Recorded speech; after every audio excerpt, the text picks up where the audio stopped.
The scent of beeswax and tallow filled the small workshop at the edge of Harmony, Nebraska, as Grace Hartwell's fingers moved with practiced precision across the wick she was threading. She couldn't see the candle taking shape beneath her hands, but she didn't need to. Her world was one of textures and temperatures, sounds and smells, and in that world, she was entirely at home.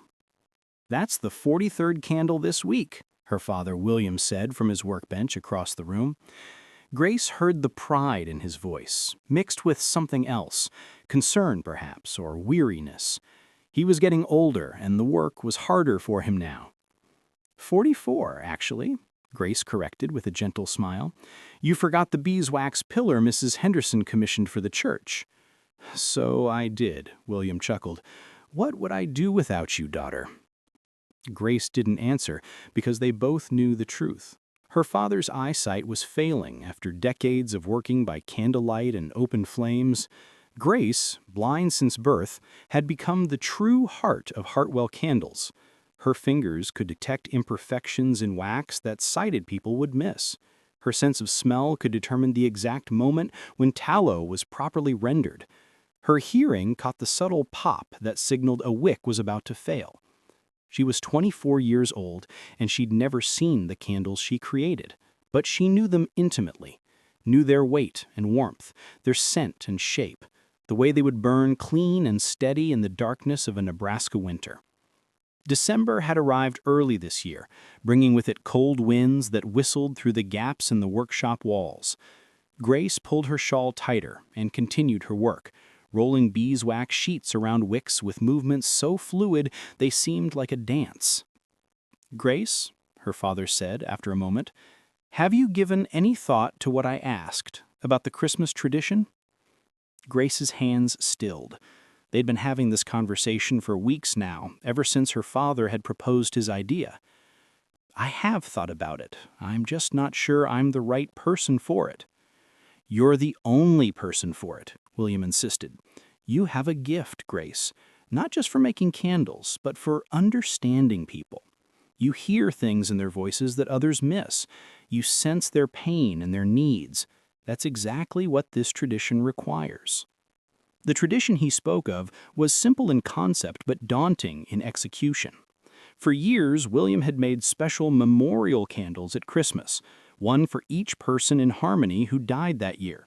The candles would be lit during the Christmas Eve service, a way for the living to honor and remember the dead. It was a beloved tradition, something that brought comfort to the grieving families. But this year, William wanted Grace to take over the tradition entirely. More than that, he wanted her to expand it, to create candles not just for those who died, but for anyone in Harmony who was hurting, lost, or forgotten. A candle for the living dead, he called them, for those who'd lost their way. "How will I know who needs a candle?" Grace asked, voicing the fear that had been plaguing her since her father's proposal. "I can't see their faces, can't watch them go about their days. How will I know who's suffering in silence?" "You'll listen, simply. You'll pay attention the way you always do. Grace, you've been reading people your whole life through tone and cadence, through the weight of their words and the pauses between them. Trust that gift." Grace wanted to argue, but she also knew her father was right. She did hear things others missed. The tremor in Mrs. Peterson's voice when she spoke of her son who'd gone to war 2 years ago and never returned. The forced brightness in young Tommy Miller's tone when he talked about his father, who turned to drink after losing his farm. The hollow quality in Reverend Walsh's prayers, as if he were going through the motions rather than speaking from faith. People revealed themselves in how they spoke, in the rhythm of their footsteps, in the way they breathed.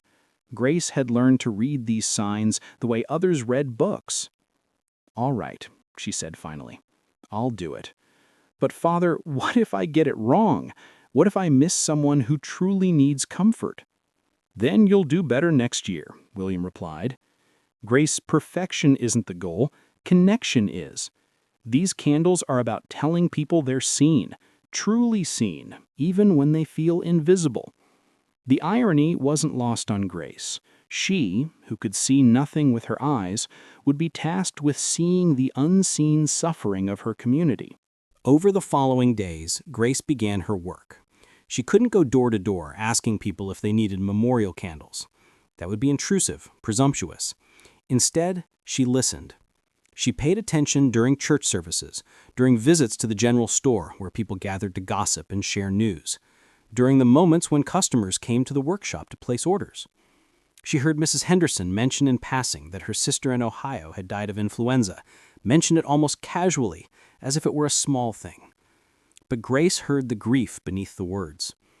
She heard Mr. Jameson ask about candles for his daughter's wedding, and beneath his enthusiasm was a sadness Grace couldn't quite place. Later, from another conversation, she learned that his wife, his daughter's mother, had died 3 years ago and wouldn't see her child marry.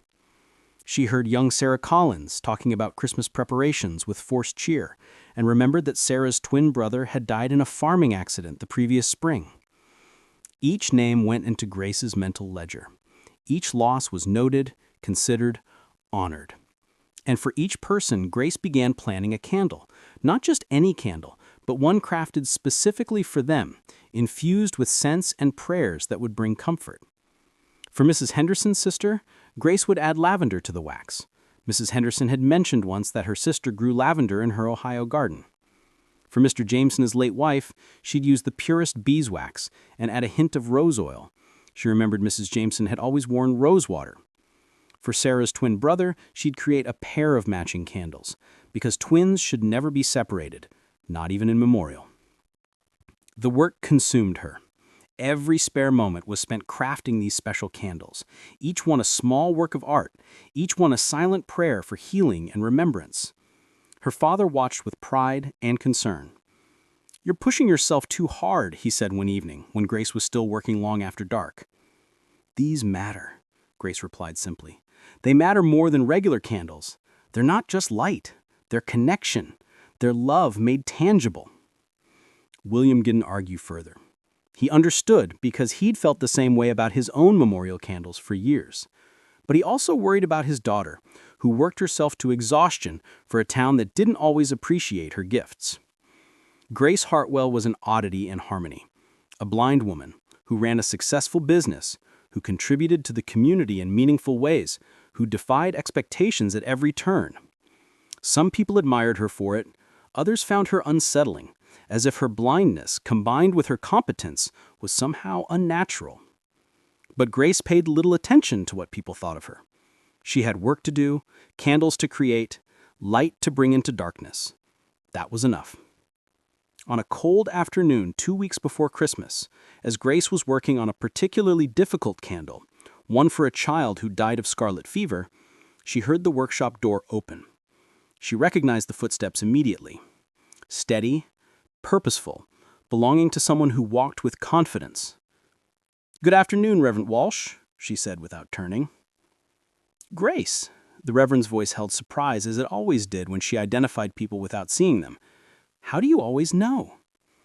"Your footsteps," Grace explained, finishing the candle before turning toward where she knew he stood. "You walk like a man who's comfortable with himself but weary. Also, you smell faintly of pipe tobacco and old books. The combination is distinctive." He heard him chuckle softly. "I suppose it is. Grace, I came to discuss the Christmas Eve service. Your father mentioned you'd be taking over the memorial candles this year." "Yes, I'm working on them now." "I'm glad. Your father's memorial candles have brought great comfort over the years. The tradition is important to our congregation." He paused, and Grace heard something shift in his breathing. A hesitation. A question he wanted to ask but wasn't sure how to phrase. "What is it, Reverend?" She prompted gently. "I wanted to ask, would you consider making a candle for my son?" Grace went still. Reverend Walsh had a son? She'd never heard him mentioned, and in a town as small as Harmony, that silence was significant. "I didn't know you had a son," she said carefully. "I don't speak of him often." The Reverend's voice was heavy with old pain. "His name is Matthew. He left Harmony 5 years ago, after a falling out we had. He went to war, the conflict with the Confederate sympathizers down south. I received word that he was injured badly. But he never came home, Grace. Not to recover, not to visit. He sends money occasionally, but no letters. It's as if he died, even though I know he's alive somewhere." Grace heard the grief in Reverend Walsh's voice and understood. This was a different kind of death. Not of the body, but of a relationship, a connection severed that left a wound that wouldn't heal. "Where is he now?" Grace asked. "I don't know. The last money came from Wyoming Territory, but that was 6 months ago. He could be anywhere." The Reverend's voice cracked slightly. "I failed him, Grace. I was too rigid, too harsh in my judgment. And now he's gone, and I fear I'll never have a chance to make it right." Grace stood and crossed the room, her hands extended until she found Reverend Walsh's shoulder. She could feel him trembling with suppressed emotion. "I'll make a candle for Matthew. Not for the dead, but for the lost. For the son you hope will find his way home." "Thank you, Grace," the Reverend whispered. "Thank you." After he left, Grace returned to her workbench and added another name to her mental list: Matthew Walsh, lost son, wounded soldier, estranged from his father. She would need to make something special for him, a candle that spoke of hope and forgiveness, of paths that could lead back home if only one had the courage to follow them. She didn't know it then, but that candle would change everything. That night, as Grace prepared for bed in the small room above the workshop, she stood at the window that overlooked Harmony's Main Street.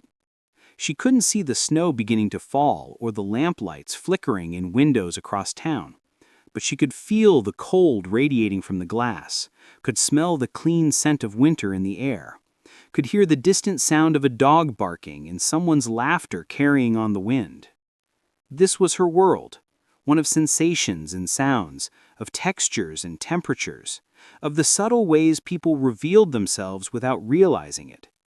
And in 2 weeks, on Christmas Eve, she would light candles for all the lost and hurting souls of Harmony, Nebraska. She just hoped it would be enough. Hoped her small lights could penetrate the darkness that so many people carried inside them. Grace Hartwell couldn't see with her eyes, but she saw with her heart.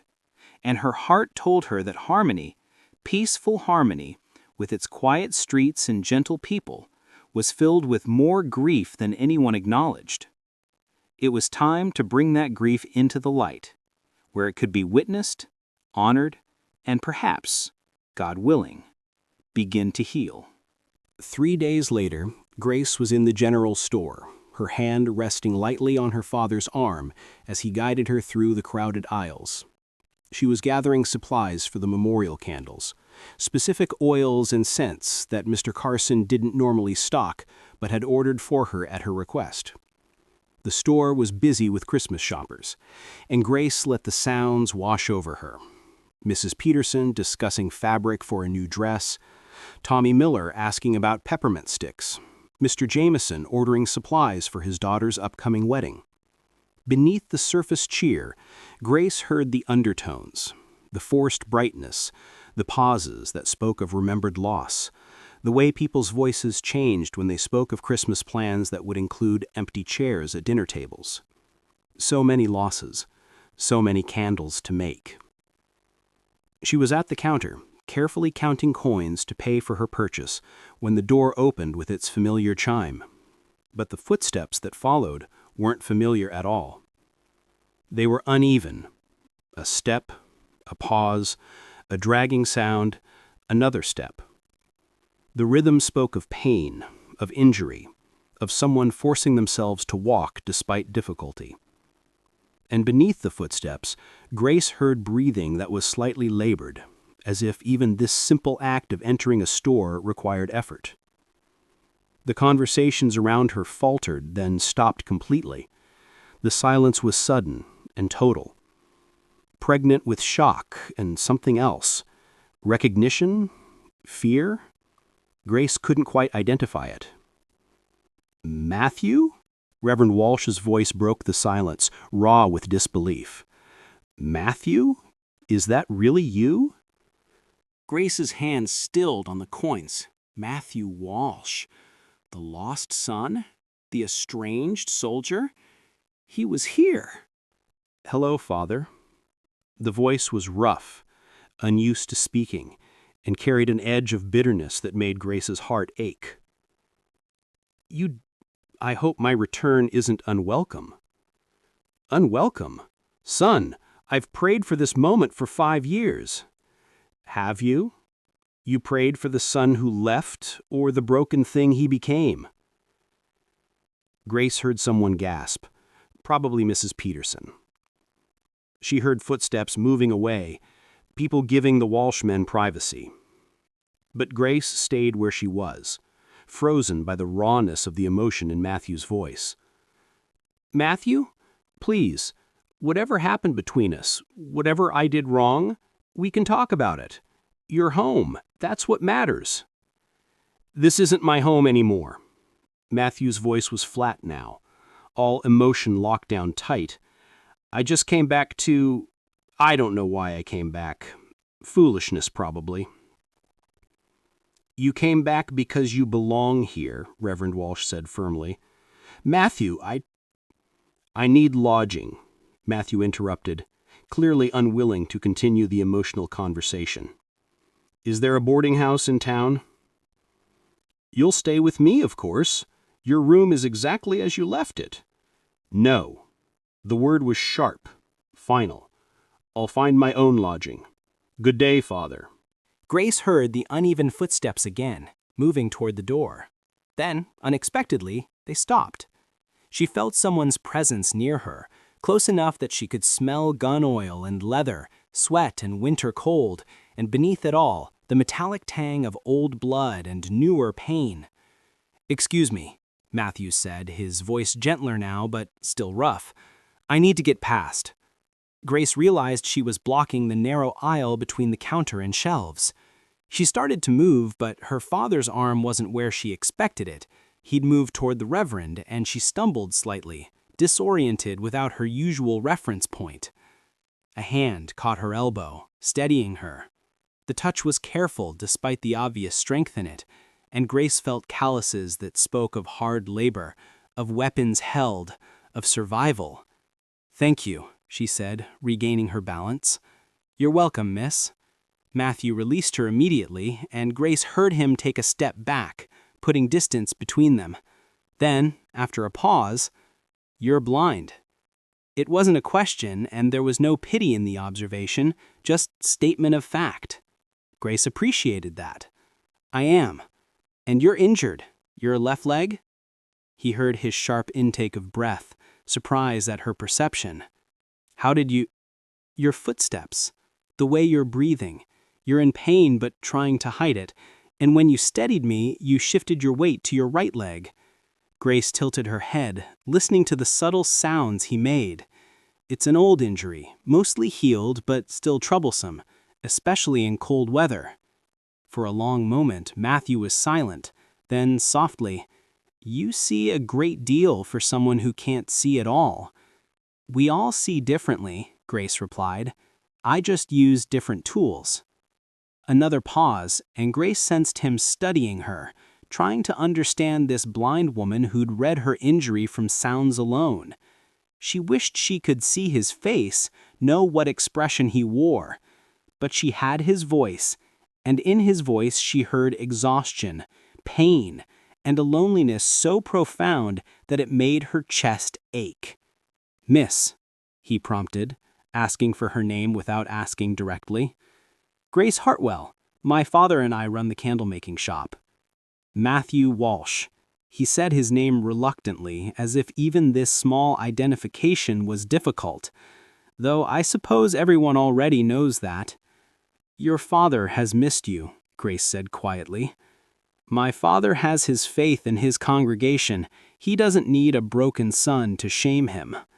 The bitterness was back, and beneath it, Grace heard something else. Fear. Matthew Walsh was afraid, not of physical danger, but of rejection, of being seen as less than he was, of disappointing people who expected him to be whole when he felt shattered. "You're not broken," Grace said firmly. "You're healing. There's a difference." She heard him draw in a sharp breath, as if her words had struck something tender. Then his uneven footsteps resumed, moving away from her, out the door, into the cold December day. Grace stood very still, her purchases forgotten, her mind fixed on the man who'd just left. Matthew Walsh, lost son, wounded soldier, and judging by what she'd heard in his voice, someone who desperately needed one of her special candles, someone who needed to know he wasn't alone in his darkness. "Grace?" Her father's hand found her shoulder. "Are you all right?" "I'm fine, Father, but I need to add one more name to my list." "Matthew Walsh?" "Yes, though I think his candle shouldn't be part of the memorial set. His should be different. Special." Grace picked up her parcels, her decision made. He's not lost to death, he's lost to himself. That requires a different kind of light. That evening, Grace began work on Matthew's candle. She chose beeswax for purity and strength, and to it she added oils that spoke of healing and hope. Frankincense for spiritual renewal, myrrh for courage, cedarwood for grounding. As she worked, she prayed, not formal prayers, but simple words spoken from her heart. "Let him find his way home," she whispered to the candle, taking shape beneath her fingers. "Let him see that scars don't diminish worth. Let him know he's still valued, still needed, still loved." She worked late into the night, perfecting every detail. This candle needed to be exactly right. It needed to speak to Matthew Walsh's wounded soul, to cut through his bitterness and pain, to remind him that even in darkness, light was possible. When she finally finished, Grace ran her hands over the completed candle one more time, checking every curve, every line. It was tall, taller than the memorial candles, and thick, built to burn for hours. The scent was subtle but distinctive, a blend that would linger in memory. "There," she said softly, satisfied. "Now I just need to find a way to give it to him." The problem was that Matthew had vanished after leaving the general store. Grace heard through town gossip that he'd taken a room at Mrs. Brennan's boarding house, the only lodging in Harmony, but that he rarely left it. Reverend Walsh had tried to visit multiple times, Grace learned from her father. Each time, Matthew had refused to see him, claiming exhaustion or illness. The entire town was buzzing with speculation about the prodigal son's return and what his injuries might be. Grace heard wild theories. He'd lost a limb, lost his sight, been disfigured beyond recognition. But Grace suspected the truth was simpler and perhaps more painful. Matthew Walsh had lost something less visible but equally devastating: his sense of self, his place in the world, his hope for the future. She understood that loss in a way others might not. Grace had spent her entire life navigating a world that wasn't designed for her, proving her worth to people who assumed blindness meant helplessness. She'd fought battles Matthew probably couldn't imagine, all while maintaining her dignity and sense of purpose. If anyone could reach him, it might be her. Not because she had answers, but because she understood what it meant to live with limitations while refusing to be limited by them. 3 days before Christmas, Grace made her decision. She would bring Matthew his candle personally. It was unconventional.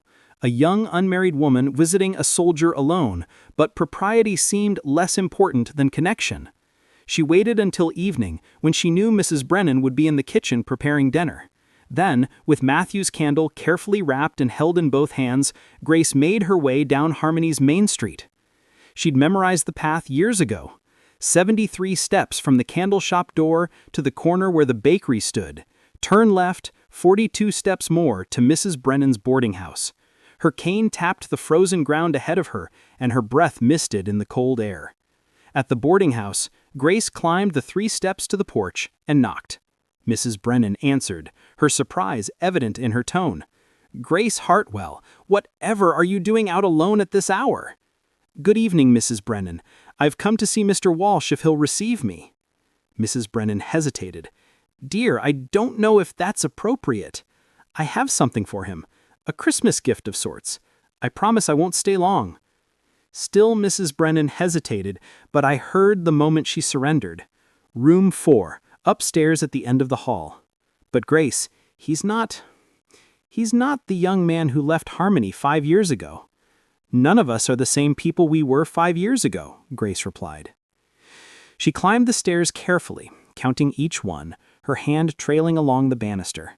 At the top, she turned right and walked down the hall, her cane tapping ahead until it met a door. Room 4. Grace knocked softly. No answer.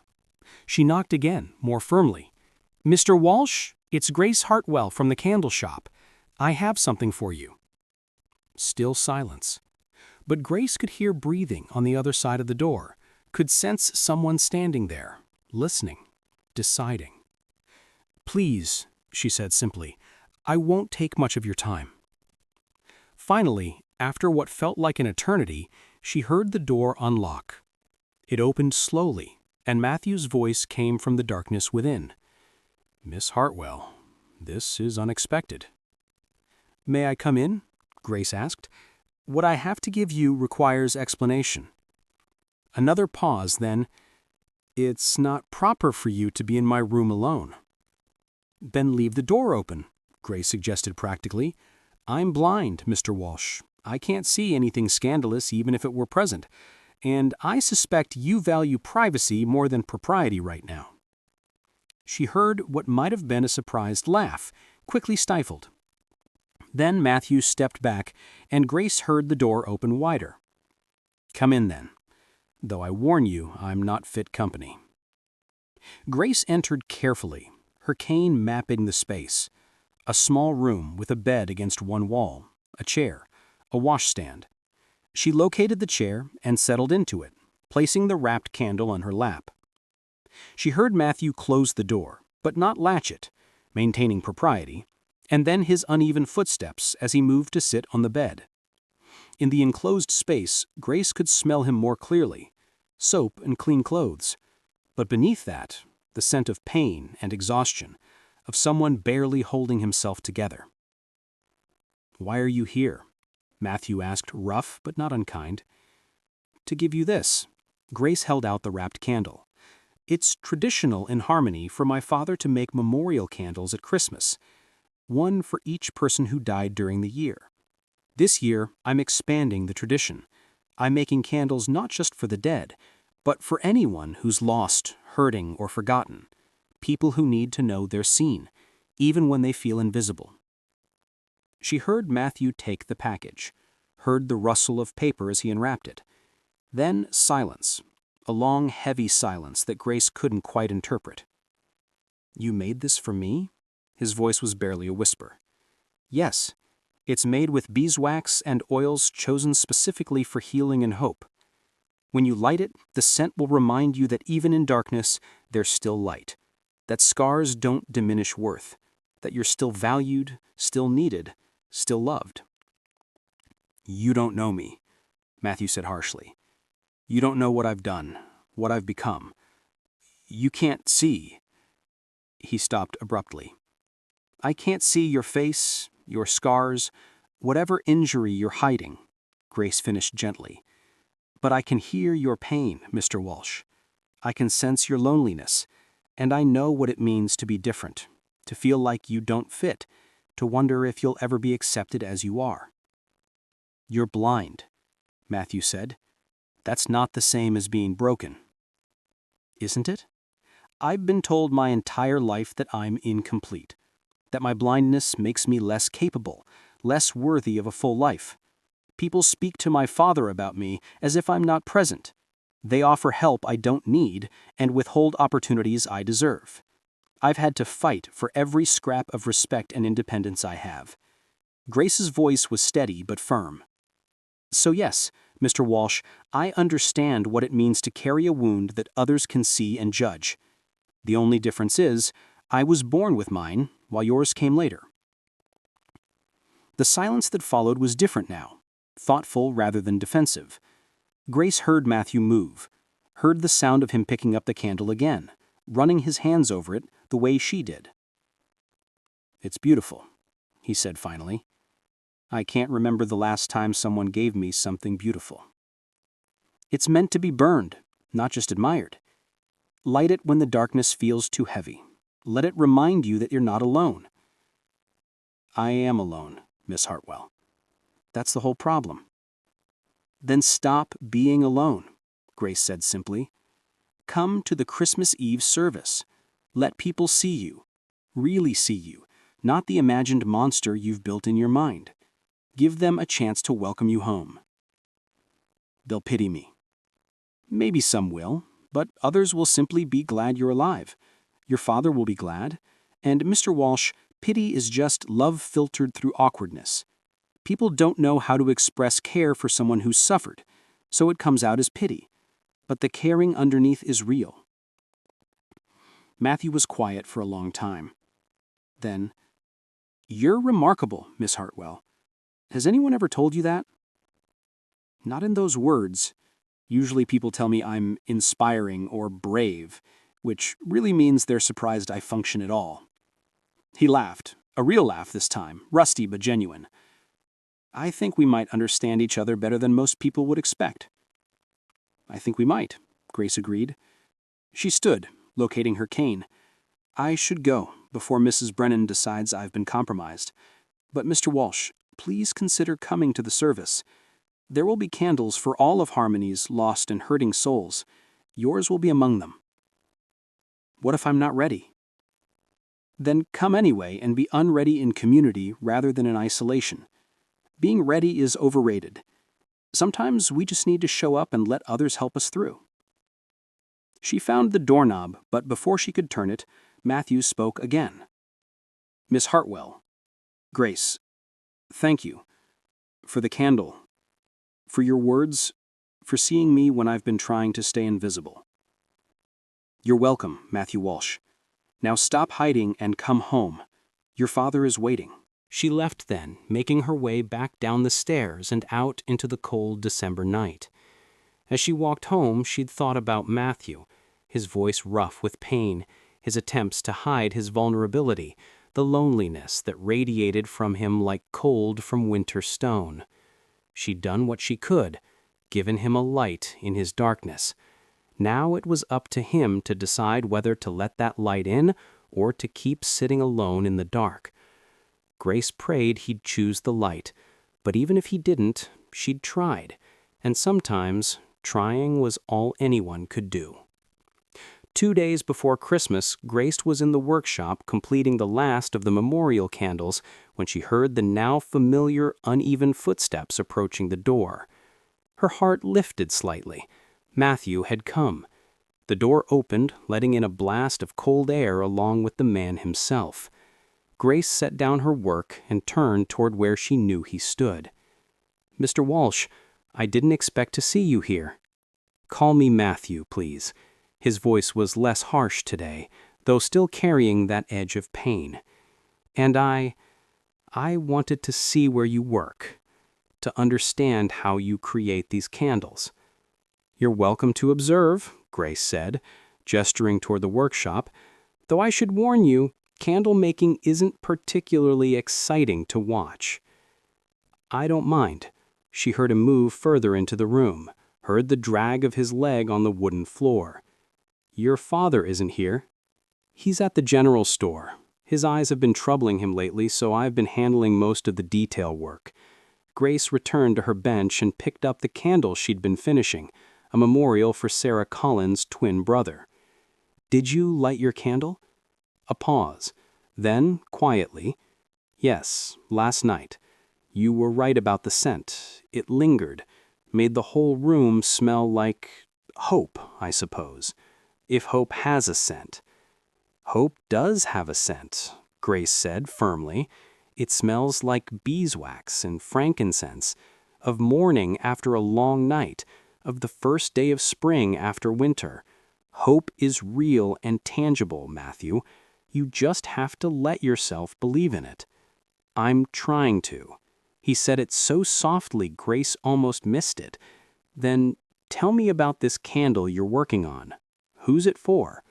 Grace smiled, pleased by his interest. "It's for a boy who died last spring, Sarah Collins' twin brother. He was 15 working the fields with their father when the plow horse spooked. He was thrown and broke his neck. Sarah found him." "That's terrible." "It is, but Sarah's been struggling with more than just grief. She feels guilty. She was supposed to be helping in the fields that day, but was sick with a cold. She thinks if she'd been there, somehow she could have prevented it. Grace's fingers continued their work, shaping and smoothing. So this candle is for both of them, for the brother who died too young, and for the sister who needs to forgive herself. Can a candle do that? Grant forgiveness? Of course not, but it can create space for forgiveness to happen.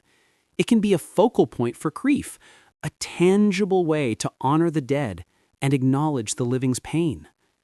Grace paused in her work. We need rituals, Matthew. Ways to mark our losses and our healing. Otherwise, everything just becomes a blur of hurt. She heard him moving slowly around the workshop, his footsteps pausing at her father's workbench, at the shelves holding finished candles, at the supplies organized with precise care. How do you find everything? He asked. Everything so organized. Do you have it memorized? Yes, but it's more than memory. It's about creating systems that work even when you can't see. Grace set down her current candle and stood. Come here, I'll show you. She heard Matthew approach, his movements careful. Give me your hand. A hesitation, then she felt his hand, large, calloused, warm, in hers. Grace guided it to one of the supply shelves. Feel this row. These are beeswax sheets. They're smooth, slightly cool, and they have a distinct texture. Below them are the tallow blocks, rougher, warmer to the touch. To the right are the wicks, organized by thickness. She moved his hand across each section. I don't need to see these things. I know them by touch, by smell, by their location relative to everything else. It's like a language only you can read, Matthew said, wonder in his voice. It's exactly a language. The world speaks to me differently than it speaks to sighted people, but it still speaks. Grace released his hand and moved back to her workbench. Now you try. Close your eyes and tell me what this is. She picked up a small object and pressed it into his palm. She heard his breath change as he concentrated, felt the slight shift in air as he brought the object closer. It's a candle holder? No, wait, it's too small. A mold. His fingers explored carefully. For making small candles. Votives, maybe. Very good, Grace said, pleased. Now you're starting to see without sight. Is that how you move through the world? Just trusting your other senses? That and practice. Lots of practice and plenty of mistakes along the way. When I was 7, I wanted to prove I could walk to church alone. I'd counted the steps dozens of times with my father. I thought I knew the way perfectly. What happened? I walked straight into Mrs. Henderson's wash line and got tangled in her bedsheets. She found me completely wrapped up, crying and convinced I'd never be able to do anything on my own. But my father dried my tears and said, "Now you know where Mrs. Henderson's wash line is. Tomorrow you'll avoid it." And he was right. I learned, I adapted, and now I walk that route without thinking. What's your point? Matthew asked, but Grace heard the understanding already forming in his voice. That adaptation isn't failure. Learning to work with our limitations isn't surrender, it's wisdom. You're injured, Matthew, that's a fact, but it doesn't have to define your entire existence. You learn to work with it, around it, through it. You adapt. It's not the same, he said, his voice going hard again. My blindness doesn't make me repulsive. My injury, it does. I don't believe that. You can't see it. Then describe it to me. Tell me what makes you so certain you're repulsive. Silence stretched between them, heavy and uncomfortable. Grace waited, giving Matthew the space to decide whether to trust her with his truth. Finally, in a voice raw with old pain, he spoke. I was caught in an explosion, a Confederate sympathizer's trap. They'd rigged a barn to explode when our unit searched it. I was closest to the blast. My left leg was shattered. They wanted to amputate, but I refused. Spent months in a field hospital, then more months learning to walk again. The leg healed, mostly, but it's twisted, shorter than the other. I walk like a broken doll. Go on, Grace said quietly. That's not the worst of it. The explosion threw me backward through a burning wall. My back, my left side, the scars are extensive, raised, discolored, monstrous. His voice dropped to a whisper. I can't look at myself without feeling sick. How can I expect anyone else to look at me? Grace absorbed this, understanding now the full weight of what Matthew carried. Not just physical pain, but shame, deep, corrosive shame at his changed body. Come here. What? Come here. Stand in front of me. She heard his hesitation, then his uneven steps approaching. Grace stood and moved toward the sound, her hands extended until they found his shoulders. She felt him tense. What are you doing? I'm looking at you, Grace said simply. Her hands moved from his shoulders to his face, her fingers tracing the planes of his cheeks, his jaw, his forehead. You have a strong face, a good face.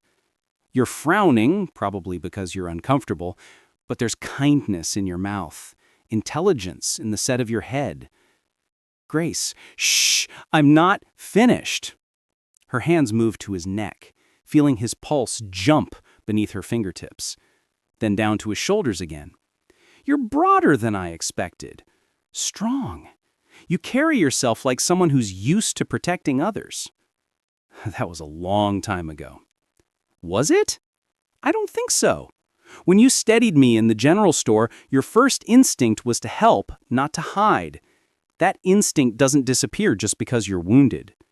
Grace's hands dropped to his arms, feeling the strength there despite his injury. May I touch your back? Where the scars are? Matthew's entire body went rigid. No. Grace, you don't want to. I want to see you. All of you. Not the imagined monster you think you've become, but the real man standing in front of me. Please, Matthew. Trust me. For a long moment, he didn't move. Then, slowly, she heard him shrug off his coat, heard it fall to the floor, heard the rustle of fabric as he turned his back to her. Go ahead, he said, his voice tight, but don't say I didn't warn you. Grace raised her hands and placed them on Matthew's back, over his shirt. Immediately, she felt what he'd described. The texture was different, rough and uneven beneath the fabric. Slowly, carefully, she traced the patterns of scarring, mapping them with her sensitive fingers. These are extensive, she said after a moment. They must have caused you terrible pain. They did. They still do sometimes. But Matthew, they're just scars. Skin that healed differently, that's all. They're not monstrous. They're evidence that you survived something that should have killed you. Grace continued her exploration, her touch gentle but thorough. Every mark here tells a story of courage, of survival, of a body that fought to heal itself. These aren't shameful, they're remarkable. You're just saying that because you can't see them. I am seeing them, Grace corrected, just not with my eyes. And what I see is a man who survived horror and is still standing. That's not repulsive, Matthew. That's extraordinary. I felt him shudder, felt something break in him. When he spoke again, his voice was thick with tears he was trying to suppress. I'm so tired, Grace. Tired of hiding, tired of being afraid, tired of feeling like I'm less than human. Then stop, Grace said simply. Stop hiding. Stop being afraid. Come out into the light, literally and figuratively. Come to the Christmas Eve service. Let people see you. Let your Father see you. Give them the chance to love you as you are, not as you were. What if they can't? Then that's their failure, not yours. Grace's hands moved to his shoulders, turning him gently to face her again. But Matthew, I don't think they'll fail. I think Harmony is full of people who've been praying for your return. They'll be so grateful you're alive that the scars won't matter. You can't promise that. No, I can't. But I can promise that hiding won't make anything better. It will only make you lonelier. Grace found his hands and held them firmly. You've been brave in battle. Now be brave in peace. That's the harder kind of courage, but it's the one that actually leads to healing. Matthew's hands tightened on hers, and Grace felt him shudder. For a long moment they stood there in the workshop, two people who understood what it meant to navigate a world that saw them as less than, holding on to each other like anchors in a storm. I'll think about it, Matthew said finally. I can't promise more than that. Thinking about it is more than hiding. It's a start. They separated then, and Grace heard Matthew pick up his coat, heard him preparing to leave. But at the door, he paused. Grace, would you mind if I came back to visit? I mean, to watch you work, to talk? I haven't had someone to talk to in a long time. Someone who understands. Grace felt warmth spread through her chest. I'd like that very much. You're welcome here any time, Matthew. Thank you. A pause, then, for what it's worth, I think you're remarkable too. The way you move through the world, the way you see people despite not seeing them, it's humbling. I've spent the last few years convinced I was the only person struggling to adapt to a body that doesn't work the way it should. But you've been doing that your entire life, and you've made something beautiful from it. We make the best of what we're given, Grace said. That's all any of us can do. After Matthew left, Grace stood in the quiet workshop, her hands resting on the memorial candle she'd been finishing. She thought about the man who'd just left, proud and wounded, scarred inside and out, fighting a battle against himself that he didn't know how to win. She thought about the way his hands had felt under hers, strong and capable despite his injury, the way his voice softened when he talked about his struggles, the courage it had taken for him to let her touch his scars, to show her the vulnerability he'd been hiding from everyone else. And she realized, with a flutter in her chest that was both alarming and wonderful, that she was beginning to care for Matthew Walsh as more than just another soul who needed a memorial candle. She was beginning to see him, truly see him in the way that mattered most, and what she saw was beautiful. Christmas Eve arrived with fresh snow and a bitter wind that rattled the windows of the workshop.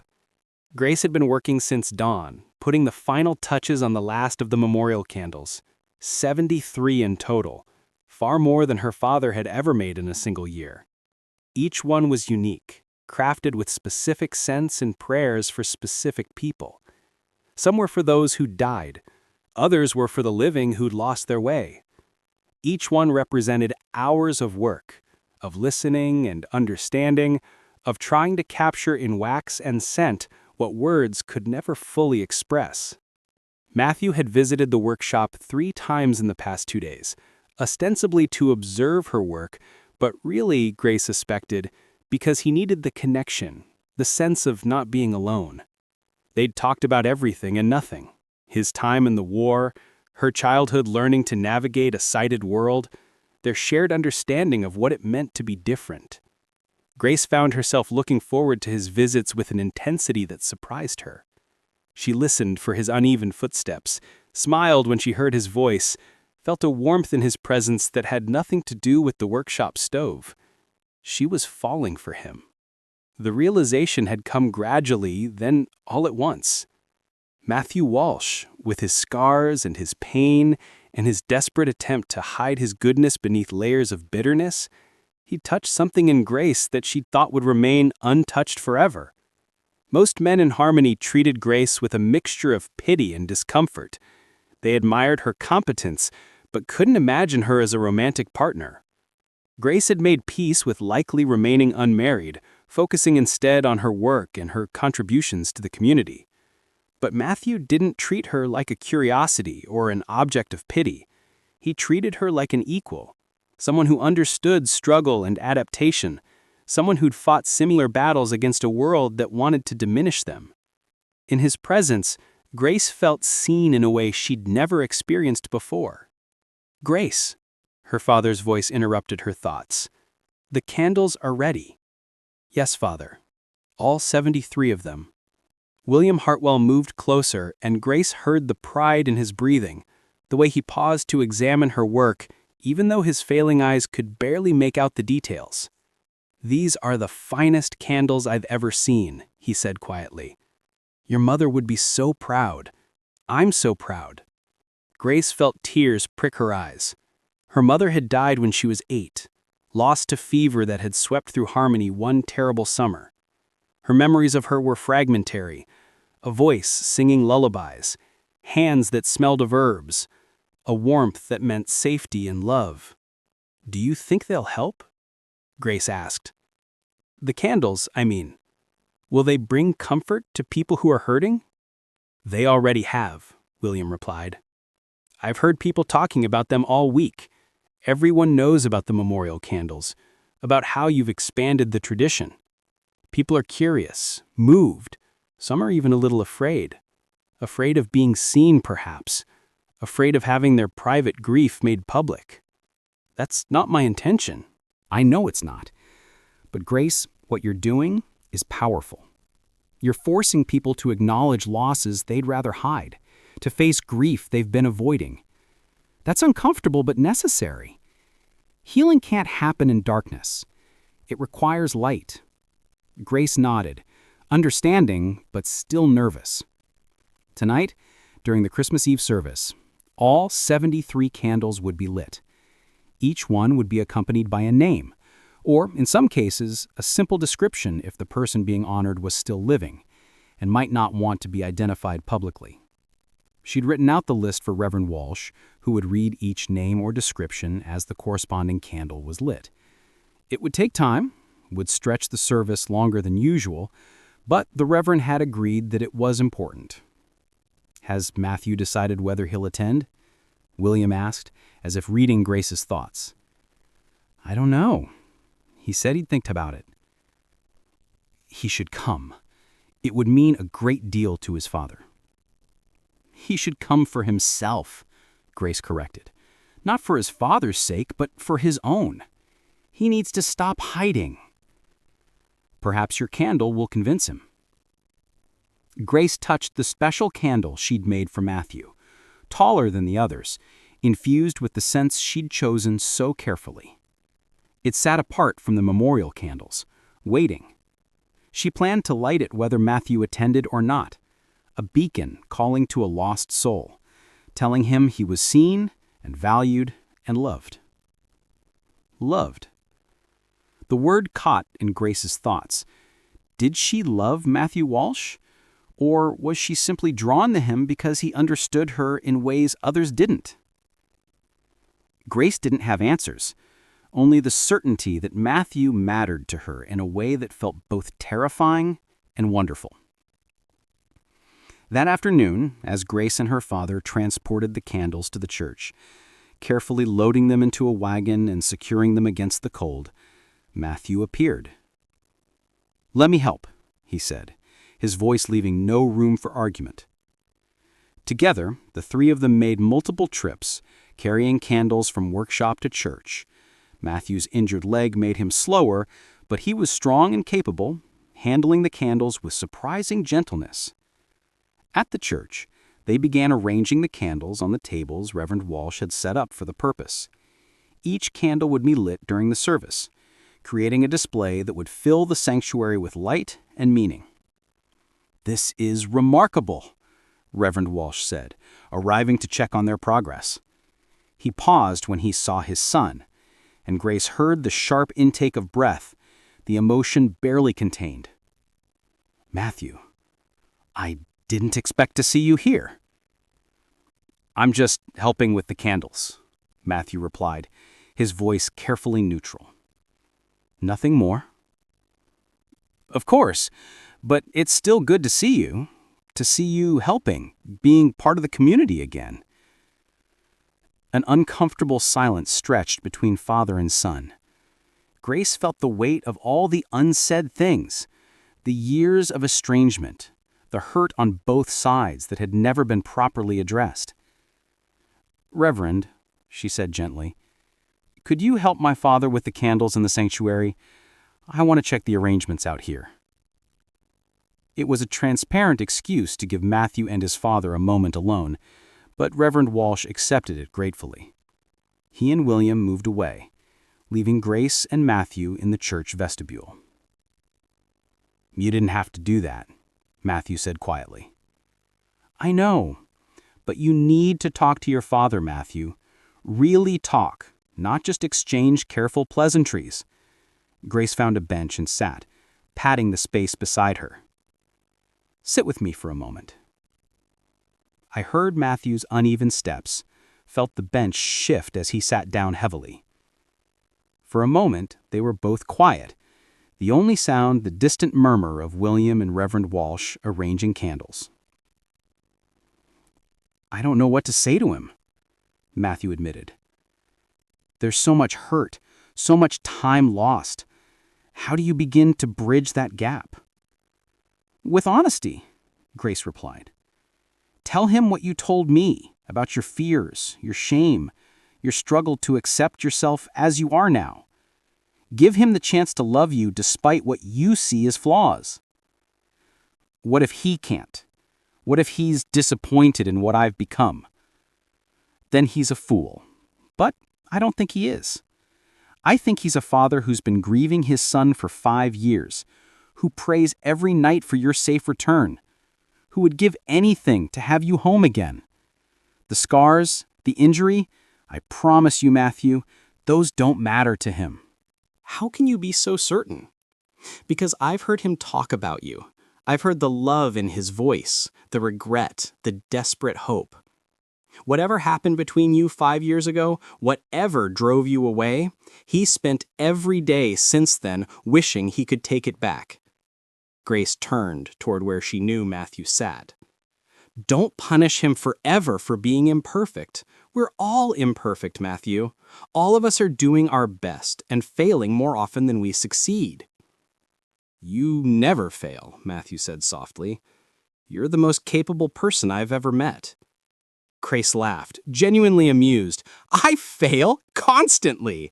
Just yesterday I knocked over an entire shelf of wax because I miscounted my steps. Last week, I put salt in a candle mixture instead of the scent crystals because the containers felt similar. I fail all the time, Matthew. I just don't let the failures define me." How? The question was raw, desperate. How do you not let them define you? By remembering that I'm more than my mistakes, more than my limitations, more than any single aspect of myself. Grace reached out, bound Matthew's hand, and held it. "You're more than your injury, more than your scars. You're a man who survived war, who's trying to find his way home, who's brave enough to let someone touch the wounds you'd rather hide. That's who you are, Matthew Walsh. Not the scars, not the limp. You, the man underneath all of it." She felt his hand tighten on hers, felt him trembling with emotion he was trying to contain. When he spoke, his voice was thick. "Grace Hartwell, you're the most remarkable woman I've ever known. And He stopped, seemed to gather his courage. "I'm falling in love with you. I probably shouldn't say that. It's too soon, too presumptuous. You barely know me. But I need you to know that you've changed something in me, given me hope I didn't think I'd ever feel again." Grace's heart was pounding so hard, she was sure Matthew could hear it. "I'm falling in love with you too," she whispered. "It terrifies me because I never expected to feel this way about anyone. But Matthew, you see me, really see me. Not the blind girl who's inspirational, but me, Grace, with all my strengths and flaws and stubborn determination. That's precious beyond words." "What do we do?" Matthew asked. I'm broken, Grace. I have nothing to offer you except yourself, which is everything I want. But Matthew, before we can think about us, you need to make peace with your past. You need to talk to your father. You need to come to the service tonight and let Harmony see you. Until you do that, you'll always be running, always be hiding. And I can't build a future with someone who's trapped in his past. You're right. You're always right. It's infuriating. Not always, but in this case, yes, I'm right. Promise me you'll come tonight. Promise you'll light your candle and let it be a symbol of your return, not just to Harmony, but to yourself. I'll promise. I'll come. I'll light the candle. And Grace, afterward, if you're willing, I'd like to court you properly to see if this thing between us can grow into something lasting. I'm willing, Grace said softly, more than willing. They sat there for a moment longer, hands clasped, both of them trembling with the enormity of what they'd just acknowledged. Then Reverend Walsh called from the sanctuary, and reality intruded. We should go back, Matthew said reluctantly. Yes, but Matthew, talk to your father, today, before the service. Give him the gift of reconciliation for Christmas. I'll try, Matthew promised. And Grace, hearing the determination beneath the uncertainty in his voice, believed him. The church filled quickly as Christmas Eve arrived. Families came bundled against the cold, their voices creating a warm hum of anticipation and community. Grace sat in her usual pew near the front, her father beside her, and listened to the sounds of harmony gathering to celebrate the holiday. She'd changed into her best dress, deep blue wool that her father said brought out the color of her eyes, and had let her dark hair down instead of pinning it back in her usual practical style. She wanted to look nice for the service, though she wouldn't admit even to herself that she was hoping Matthew would notice. The 73 memorial candles were arranged at the front of the church, still unlit but ready. Grace had reviewed the order with Reverend Walsh 3 times, making sure each candle would be lit for the right person, each name or description read with appropriate care. "He's not here yet," William whispered to Grace, knowing without being told that she was listening for Matthew's uneven footsteps. "There's still time," Grace whispered back. But as the minutes ticked by and the service began, Matthew didn't appear. Grace felt disappointment settle heavy in her chest. He'd promised. She'd been so certain he'd come. Reverend Walsh stood at the pulpit, and Grace heard the slight tremor in his voice as he began. He was worried too, she realized. Worried that his son would remain lost, that the distance between them would never be bridged. The service proceeded with familiar Christmas readings and carols. Grace sang along, her voice blending with the congregation's, but her attention was divided, her ears straining for the sound of the door, for the steps that would announce Matthew's arrival. Then, just as Reverend Walsh began introducing the memorial candle tradition, Grace heard it. The distinctive uneven footsteps, the creak of the door opening. A collective gasp rippled through the congregation, confirming what Grace already knew. Matthew had come. She heard him pause just inside the door, heard the moment of absolute silence as everyone turned to look at him. Grace wished desperately that she could see his face, could know what expression he wore, could witness this moment of courage. "Matthew," Reverend Walsh broke, then steadied, "my son, welcome home." The invitation hung in the air. Grace held her breath, waiting to see how Matthew would respond. "Thank you, Father," Matthew said, his voice carrying clearly through the silent church. "I'm sorry I'm late." "You're not late. You're exactly on time." Reverend Walsh replied. Grace heard Matthew's footsteps again. He was moving deeper into the church, finding a seat somewhere in the back. She wanted to turn around, wanted to call out to him, but this was his moment, his return. She needed to let it unfold naturally. Reverend Walsh cleared his throat and continued. As many of you know, the Hartwell family has maintained a tradition of creating memorial candles each Christmas Eve, candles to honor those we've lost during the year. This year, Grace Hartwell has expanded that tradition in a beautiful and meaningful way.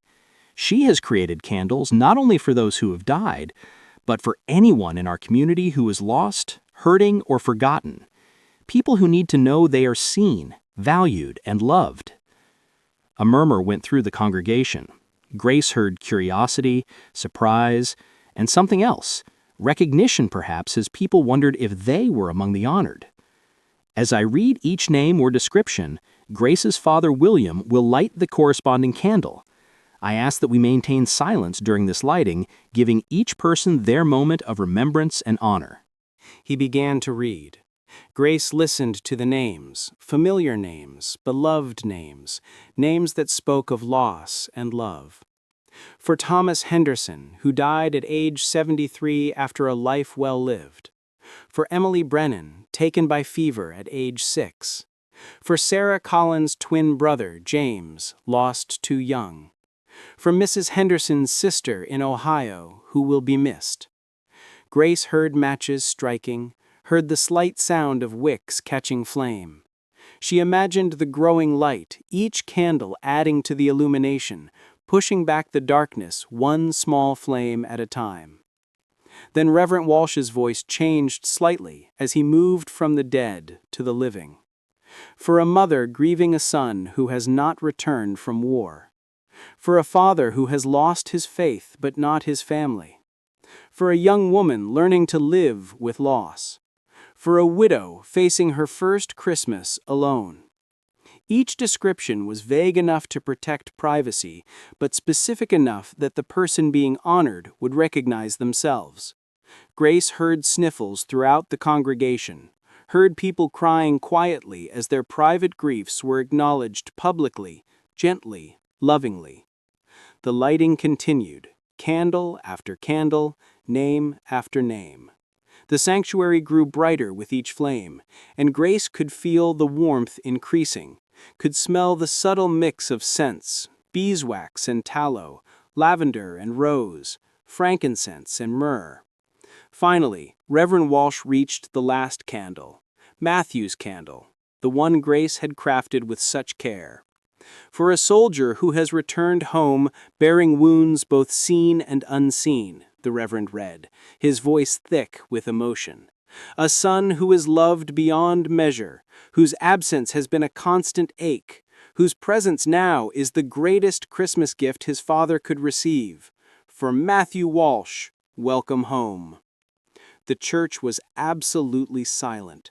Grace heard her own heartbeat, heard the collective held breath of the congregation. Then she heard movement, Matthew standing, his uneven steps walking toward the front of the church. "Father," Matthew said, his voice rough but clear, "may I light the candle myself?" "Please," Reverend Walsh whispered. Grace heard the match strike, heard the soft sound of the wick catching flame. Then Matthew spoke again, loud enough for everyone to hear. "I'm sorry for leaving, sorry for staying away so long, sorry for letting pride and shame keep me from the people who loved me." A pause, then, "I came home because a blind woman taught me to see. She showed me that scars don't diminish worth, that adaptation isn't surrender, that we're all broken in our own ways, and that's what makes us human. Grace Hartwell gave me light when I could only see darkness. This candle is for her as much as it is for me." Grace felt tears streaming down her face. Around her, she heard others crying openly, heard the sound of people moved beyond words. Then Reverend Walsh did something unexpected. He stepped down from the pulpit and embraced his son, the first time they'd touched in 5 years. Grace heard Matthew make a sound that was half sob, half laugh, heard the two men holding each other while the entire congregation witnessed their reconciliation. When they finally separated, Reverend Walsh spoke to the congregation, his voice stronger now. "Matthew is right about Grace Hartwell. She has given us all light tonight. Light in the form of these candles, but more importantly, light in the form of being truly seen. She has reminded us that every person matters, that every grief deserves acknowledgement, that none of us are alone in our darkness. This is the true meaning of Christmas. Not just the birth of a child 2,000 years ago, but the ongoing birth of hope in every person who chooses to light a candle rather than curse the darkness. The service concluded with the traditional Christmas hymns, but the atmosphere had changed. Grace felt it in the way people sang, in the conversations I heard as families left, in the footsteps that approached her after the service ended. Person after person came to thank her. Mrs. Henderson for the candle for her sister, Mr. Jameson for remembering his late wife, Sarah Collins for honoring her brother. Some cried as they spoke, others simply squeezed her hand, unable to put their gratitude into words. Finally, the crowd thinned, and Grace heard the footsteps she'd been waiting for. Matthew approached slowly, and Grace could sense his nervousness, his uncertainty about what to say after everything that had happened. "Grace," he said simply. "You came," she replied, her voice warm with joy. "You kept your promise." "I almost didn't. I stood outside for 10 minutes, trying to find the courage to walk through that door. But then I remembered what you said, about being brave in peace, about showing up even when you're not ready. So I did." "I'm proud of you," Grace said. "What you said about the candle, about learning to see, Matthew, that was beautiful. It was true. You've changed my life, Grace Hartwell. In just a few days, you've shown me more kindness and understanding than I've experienced in years. You have made me believe I might actually have a future worth living." Grace felt her father move away, giving them privacy. Around them, the church was nearly empty now, just a few people lingering to admire the still burning candles. "What happens now?" Grace asked. "You've made peace with your father, with the town. What do you do next?" "I don't know," Matthew admitted. "I have no plans, no prospects. I came back to Harmony because I couldn't think of anywhere else to go. I'm not sure where I fit in anymore." "Then we'll figure it out together," Grace said firmly. "You said you wanted to court me properly. I accepted. That means we work through this together. Your healing, your future, all of it. Grace, I can't ask you to—" "You're not asking. I'm offering. Matthew, I told you I was falling in love with you. That means I want to be part of your life, not just an observer of it. So let me help. Let me be your partner in figuring out what comes next." Matthew was quiet for a long moment. Then, "I'd like that. More than I can say. But Grace, you should know, I'm not an easy person to love.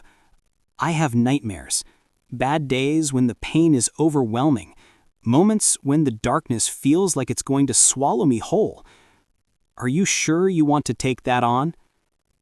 "Matthew Walsh," Grace said, reaching out to find his face with her hands, cupping his cheeks gently. "I've spent my entire life proving that I can handle challenges others think are insurmountable. Your darkness doesn't frighten me. Your pain doesn't make me want to run. If anything, it makes me more certain, because I understand it. We'll face your bad days together, just like we'll face mine." She felt him lean into her touch, felt his breath warm against her palms. "You're extraordinary," he whispered. "No," Grace corrected. "I'm ordinary. I just refuse to let the world tell me I can't do something. And Matthew, one thing I absolutely can do is love you. Scars, nightmares, difficult days and all. If you'll let me." "I'll let you," Matthew said, his voice breaking with emotion. "God help me, I'll let you, because I don't think I can survive without you anymore." Then slowly and carefully, Matthew leaned forward and kissed her. It was gentle, tentative, asking permission even as it granted it. Grace kissed him back, her hands still cupping his face, her heart full of bursting with joy and hope and the absolute certainty that this man, this moment, this love was right. When they finally separated, both breathing hard, Grace heard applause. She'd forgotten they were still in the church, forgotten that people might still be present. Heat flooded her cheeks. "Don't worry," Matthew said, amusement in his voice. "It's just my father and yours, and they're smiling. I can tell, even from here." "Scandalous," Grace said, but she was smiling too. "Absolutely scandalous," Matthew agreed. Then, more seriously, "Grace, I don't have a ring. I don't have much of anything except a damaged body and a head full of broken memories. But if you're willing to wait, if you'll give me time to heal and build something worth offering you, will you consider becoming my wife?" Grace's breath caught. It was too soon, probably. They'd known each other less than a week. But Grace had spent her entire life trusting her other senses, trusting her ability to read people and situations, and every sense she had was telling her that this was right, that Matthew Walsh was her future, that what they had was worth any risk. "Yes," she said simply, "I'll wait. I'll help. And when you're ready, when we're both ready, I'll marry you gladly. Even knowing what you know, even understanding that I'm not the man I was, that I may never fully heal." "Especially knowing that," Grace said firmly. "Matthew, I don't want the man you were. I want the man you are. Scarred, limping, learning to live with limitations but refusing to be defined by them. That's the man I love. That's the man I choose." And there, in a church lit by 73 candles representing all the lost and hurting souls of Harmony, Nebraska, two people who understood what it meant to navigate darkness found their way to light together. The candles burned late into the night, fulfilling Grace's promise, giving light to every lost soul, reminding everyone that they were seen, valued, and loved. And in the glow of those flames, Grace Hartwell and Matthew Walsh began writing their own story of healing and hope, of two wounded people creating something whole together. Christmas had arrived, bringing with it the greatest gift either of them had ever received, the gift of being truly seen, truly known, and truly loved, despite, or perhaps because of, all their imperfect, beautiful human brokenness. Christmas Day dawned bright and cold, with sunlight sparkling off fresh snow. Grace woke to the sound of her father moving about downstairs, humming Christmas hymns as he prepared breakfast. She dressed quickly and went down to find him at the stove, cooking eggs and bacon. "Merry Christmas, daughter," William said warmly. "I trust you slept well?" Grace felt heat rise to her cheeks, remembering Matthew's late visit the night before. "Well enough. Merry Christmas, Father." "I saw Matthew leaving quite late last night," William said casually. Too casually. "Everything all right?" "Everything's fine. He asked permission to court me." "Did he now? And what did you say?" "I said yes." For a moment, William was silent. Then Grace heard him cross the kitchen and felt his arms wrap around her in a tight hug. "I'm happy for you, Grace. Truly, happy. Matthew's a good man. Troubled, yes, but good. And more importantly, he sees you clearly. That's what you deserve." "You're not worried about me courting someone so wounded?" "We're all wounded in one way or another," William said, echoing his words from the service. "What matters is whether we let those wounds define us or teach us.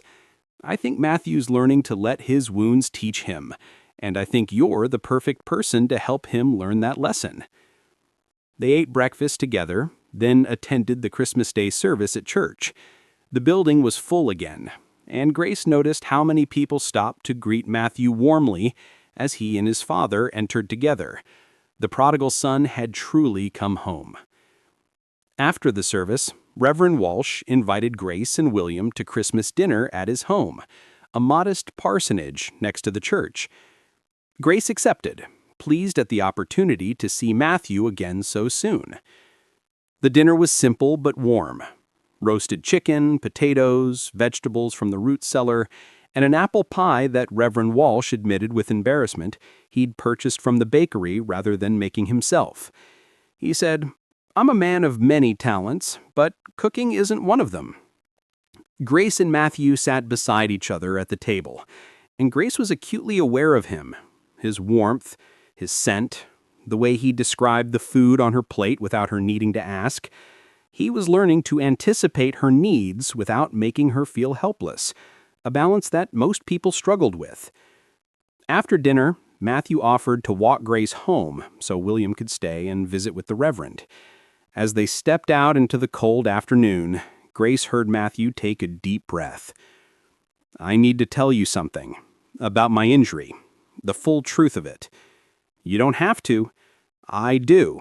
If we're to court properly, if there's any chance of a future together, you need to know what you'd be taking on." They walked in silence for a moment, and Grace heard him gather his thoughts. The bone never healed properly. Even after the surgery, after months of recovery, it's crooked, weak. I wear a brace to support it, and even with that, I can't walk long distances without pain. I can't run, can't ride a horse for more than an hour or two. Cold weather makes it ache something fierce, and I suspect it always will. "I know all that," Grace said gently. "I could tell from your footsteps, from the way you move. But there's more." Matthew's voice dropped. "The doctor said the injury might worsen as I age, that by the time I'm 40 or 50, I might need crutches or a wheelchair, that I might become unable to work, unable to support a family. Grace, if you tie yourself to me, you'd be taking on a burden that will only grow heavier with time." Grace stopped walking and turned toward where she knew he stood. "Matthew, do you think I'm whole? Do you think my blindness won't affect our life together if we marry?" "That's different." "How is it different?" "I'll never see our children's faces if we have children. I'll need your eyes to read letters, to identify colors, to navigate unfamiliar places. I'll struggle with tasks that sighted wives handle easily. If anything, my limitations are more constant than yours." "But you've learned to live with yours. You've adapted, found ways to thrive despite them. I'm still struggling." "Then we'll struggle together," Grace said firmly. "Matthew, I don't need you to be perfect or whole. I just need you to be honest, to work on healing what can be healed, and to accept what can't be changed. We'll adapt together. We'll build a life that works for both of us, limitations and all." She felt his hands find hers, gripping tightly. "You're remarkable. Do you know that?" "So are you. You just need to believe it." Grace squeezed his hands. "Now, shall we continue this walk? I'm getting cold standing still." They resumed walking, and the conversation shifted to lighter topics. Memories of Christmases past, plans for the new year, stories about the townspeople and their quirks. Grace found herself laughing more than she had in months, found herself relaxing into Matthew's presence in a way that felt both comfortable and exciting. When they reached the workshop, Matthew walked her to the door but didn't immediately leave. "Grace, I want to do this right. Court you properly, with your father's blessing and the town's knowledge. May I call on you tomorrow?" "I'd like that," Grace replied. "Come for supper. Father would enjoy your company, and we can talk more about your plans for staying in Harmony." "My plans?" "You are planning to stay, aren't you? You can't court me from Wyoming territory." She heard him laugh, that rusty but warm sound she was coming to love. "Yes, I'm staying. Father has already offered me a room at the parsonage, and I thought, well, I wondered if your father might need more help at the workshop. Not just the heavy lifting, but learning the trade properly. I enjoyed the candlemaking, Grace. It gave me purpose, a way to create instead of destroy." "Father would be delighted," Grace said, warmth spreading through her chest. "He's been worried about the business, about what will happen when his eyes fail completely. Having someone to train, someone to eventually take over alongside me, that would give him peace." Then it settled. I'll speak to him tomorrow. Grace, one more thing. I know we agreed to take this slowly, but may I kiss you? Just once? To seal this new beginning? Grace's heart raced. She'd never been kissed, had never expected to be kissed, but she found she wanted this, wanted to know what it felt like to be held by Matthew Walsh, to feel his lips on hers. Yes, she whispered. She felt his hands frame her face gently, felt his breath warm on her skin. Then his lips touched hers, soft, tentative, reverent. It was brief, chaste, but it sent warmth flooding through Grace's entire body. When he pulled back, Grace heard the smile in his voice. Merry Christmas, Grace Hartwell. Merry Christmas, Matthew Walsh. The week between Christmas and New Year's passed in a blur of quiet joy for Grace. Matthew visited the workshop daily, sometimes helping with simple tasks, other times just sitting and talking while she worked. They were learning each other, discovering the small details that would form the foundation of their life together. Grace learned that Matthew sang quietly while he worked, old army songs with mournful melodies. He learned that he drank his coffee black, but put honey in his tea. He learned that he flinched at sudden loud noises, a lingering effect of the explosion, and that he preferred to sit with his back to the wall, always aware of who might approach. Matthew learned that Grace hummed while she crafted candles, each one receiving its own small melody. He learned that she could identify people by their breathing patterns, and that she organized everything by texture and scent. He learned that she hated being treated as fragile, but loved it when he described things to her, not just what they looked like, but how they made him feel. "Tell me about the sunrise this morning," she said one day as they walked together through town, her hand resting lightly on his arm. "It was pink." Then he stopped. "No, that's not enough. It was the color of hope, if hope could be painted across the sky. Soft at first, barely there, like someone breathing life into the darkness. Then it grew stronger, deeper, spreading like warmth through cold water. The clouds caught fire, not destructive fire, but the kind that lights a candle, gentle, beautiful. It made me think of you." Grace smiled, her heart full. "That's perfect. That's exactly how I want to experience it. I'm getting better at this, describing things so you can see them through my eyes. You are. And Matthew, thank you. Not everyone understands that I don't want pity for what I can't see. I want partnership in experiencing the world." They'd reached the general store, and several people called out greetings, to both of them now, not just Grace. The town had accepted Matthew's return with surprising warmth. After his confession at the Christmas Eve service, people had approached him with kindness rather than pity, sharing their own stories of loss and struggle. Mr. Jameson had talked about losing his wife. Mrs. Henderson had shared her grief over her sister. Even young Tommy Miller had confessed that he sometimes felt angry at his father for drinking away their farm, angry at himself for feeling that anger. Matthew was discovering what Grace had known all along. Everyone carried wounds. His were just more visible. January brought bitter cold and heavy snows that kept most of Harmony indoors. But the weather didn't stop Matthew from making the daily trek from the parsonage to Hartwell Candles, where he was learning the craft under William's patient instruction. Grace watched, or rather listened to, the transformation happening in Matthew. His initial awkwardness with the work gave way to confidence. His hands, so used to handling weapons and tools of destruction, learned to shape wax and trim wicks with increasing skill. And more importantly, his voice lost some of his harsh edge, his laughter came more easily, his steps grew steadier. "You have a gift for this," William told Matthew one afternoon as they worked on a large order of tallow candles for the church. "The patience, the attention to detail, those are things I can't teach. Either you have them or you don't." "I'm learning from the best," Matthew replied. Grace heard the warmth in his voice when he spoke to her father, the respect and growing affection. The two men had formed a bond over their shared work, and Grace found herself grateful for it. If Matthew was to become part of their family, and Grace increasingly hoped he would, it was important that he and William got along.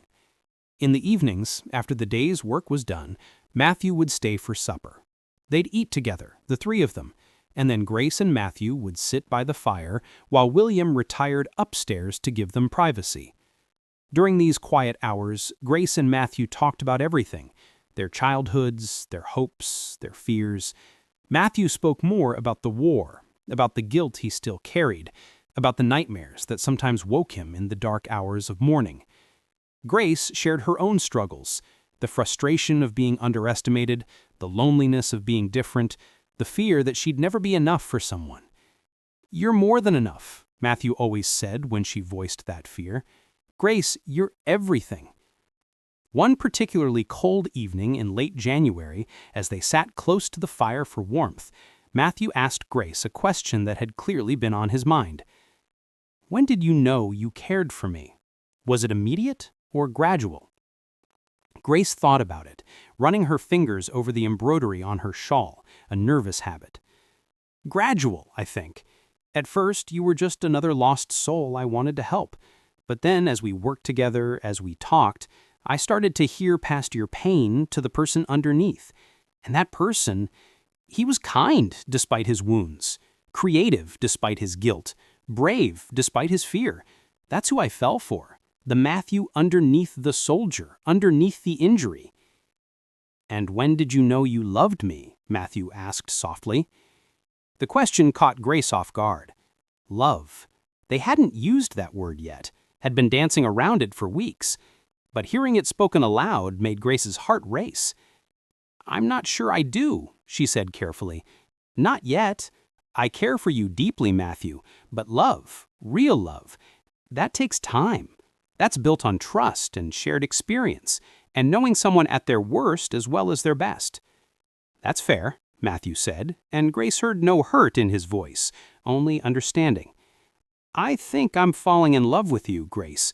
But you're right, it's too soon to be certain, too soon to make promises we might not be able to keep." "When will we know?" Grace asked. "I don't know, but I think we'll both recognize it when it happens." Matthew took her hand, his touch warm in the cold room. "For now, this is enough. Being together, building something together. The rest will come when it's ready."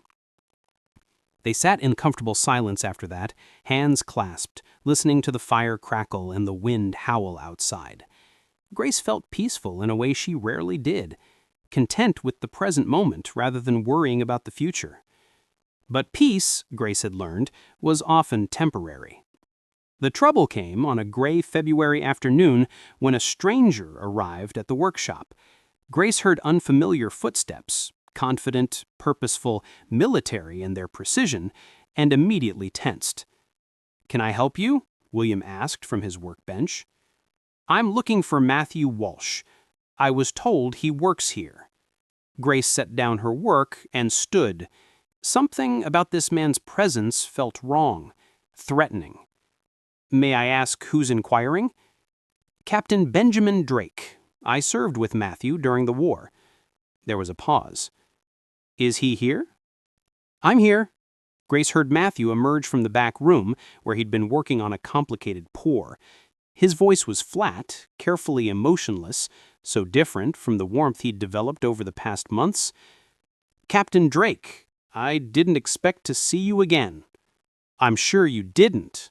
Drake's voice held something Grace couldn't quite identify. Anger? Contempt? "May we speak privately?" "Anything you have to say can be said in front of the Hartwells. They're family." The word sent warmth through Grace's chest, even as she remained alert to the tension in the room. "Very well," Drake's tone sharpened. "Matthew Walsh, I'm here on behalf of the families of John and Martha Henderson, the couple you and your unit killed during that raid 3 years ago. Their surviving children have been placed with relatives, but those relatives are struggling financially. They're seeking compensation for their loss." Grace heard Matthew's sharp intake of breath, heard the pain in it. She moved toward him instinctively, her hand finding his arm. "Compensation," Matthew repeated, his voice hollow. "You mean blood money." "I mean financial support for orphaned children who lost their parents because of your actions," Drake said coldly. "The amount is $200, $50 for each child, to be used for their care and education." $200, Matthew laughed bitterly. "I don't have $200, Captain. I barely have 20. Then you'd better find a way to get it. Those children deserve something, Walsh. Some recompense for what you took from them." Drake paused. "You have 2 months. If you can't pay, legal action will be taken." "Legal action for actions during war?" William interjected. "That seems unlikely to succeed." "Perhaps, but the stain on Walsh's reputation will be permanent. Everyone will know he refused to help the children he orphaned." Drake's voice was smug. "I'm sure that will sit well with your new neighbors, Walsh, with your father, the Reverend, with your employer, and his blind daughter." Grace felt Matthew flinch at the deliberate cruelty of those last words. She tightened her grip on his arm. "That's enough," she said firmly. "Captain Drake, you've delivered your message. Now please leave." "And who are you to dismiss me, girl?" "I'm Grace Hartwell, and this is my workshop. You're no longer welcome here." Grace's voice was steel. "Matthew will consider your request, but he'll do so without your intimidation. Good day." For a moment, Drake seemed about to argue, then Grace heard a sharp laugh. "Very well. 2 months, Walsh. Find the money or face the consequences." His footsteps retreated and the door slammed behind him. In the silence that followed, Grace heard Matthew's ragged breathing, felt the tremors running through him. "Matthew," she said gently, "look at me." "I can't look at you, Grace. You can't see." "Then let me see you another way." Grace raised her hands to his face, her fingers tracing his features, the strong jaw, the high cheekbones, the lines of stress and pain. "Tell me what you're feeling." "Shame. Guilt. Fear." Matthew's voice broke. "Grace, he's right. I do owe those children. I took their parents. $200 is nothing compared to that debt."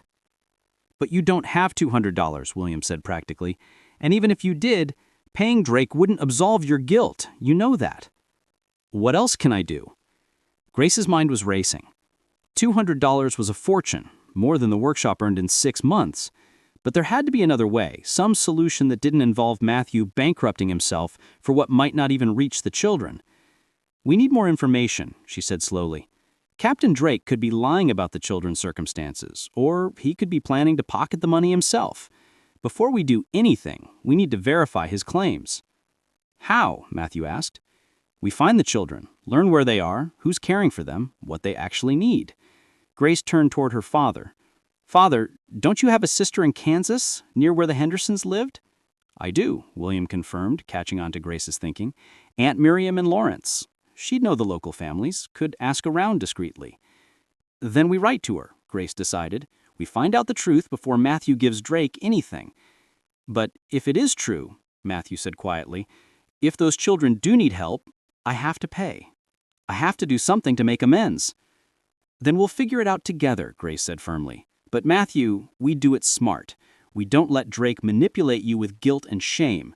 We act from a place of genuine care for those children, not from fear of exposure." Matthew was quiet for a long moment. Then Grace felt his arms wrap around her, pulling her into a tight embrace. "Thank you," he whispered against her hair, "for standing with me, for not turning away when you learned the full extent of what I did. I'm not turning away, ever. We face this together." That night, William wrote to his sister, explaining the situation and asking her to investigate the Henderson children's circumstances discreetly.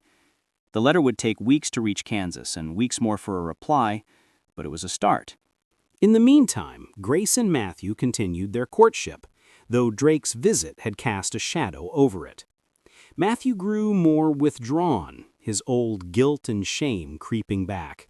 He still came to the workshop daily, still worked hard at learning the candle-making craft, but the lightness that had been growing in him dimmed.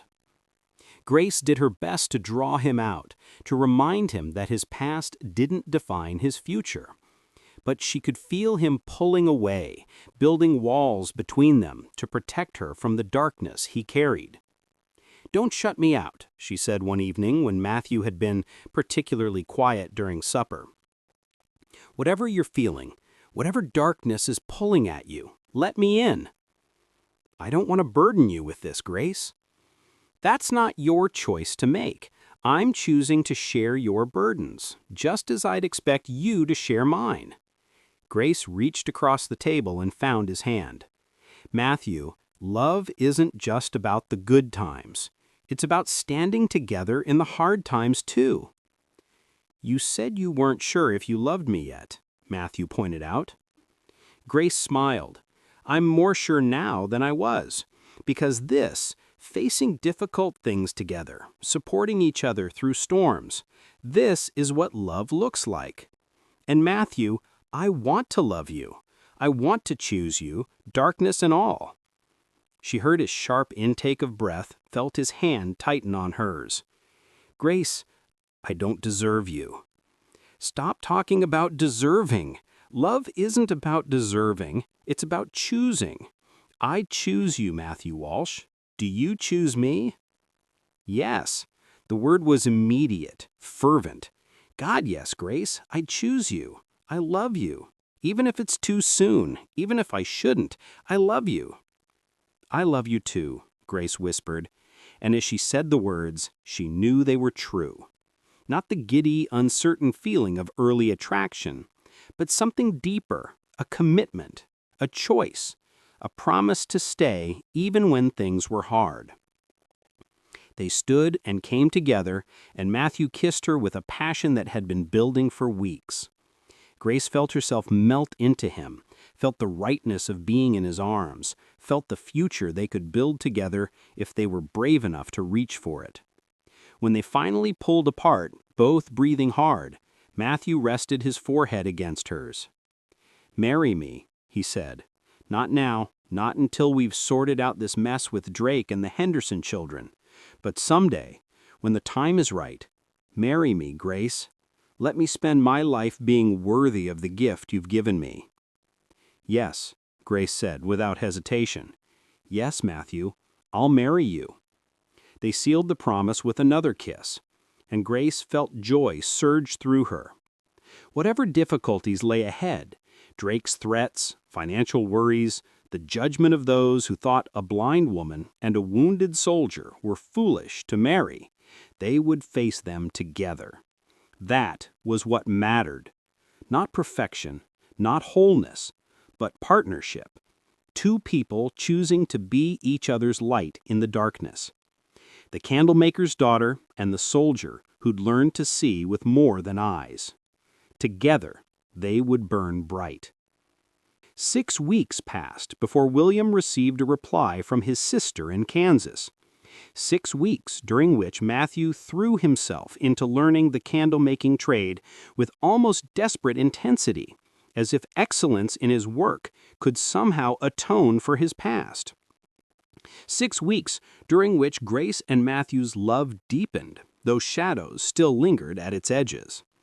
The letter arrived on a Tuesday in mid-March, and William read it aloud to Grace and Matthew as they sat in the workshop after the day's labor.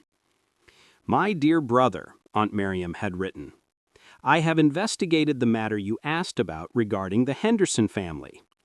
The facts are troubling and not at all what Captain Drake represented to you. First, regarding the children.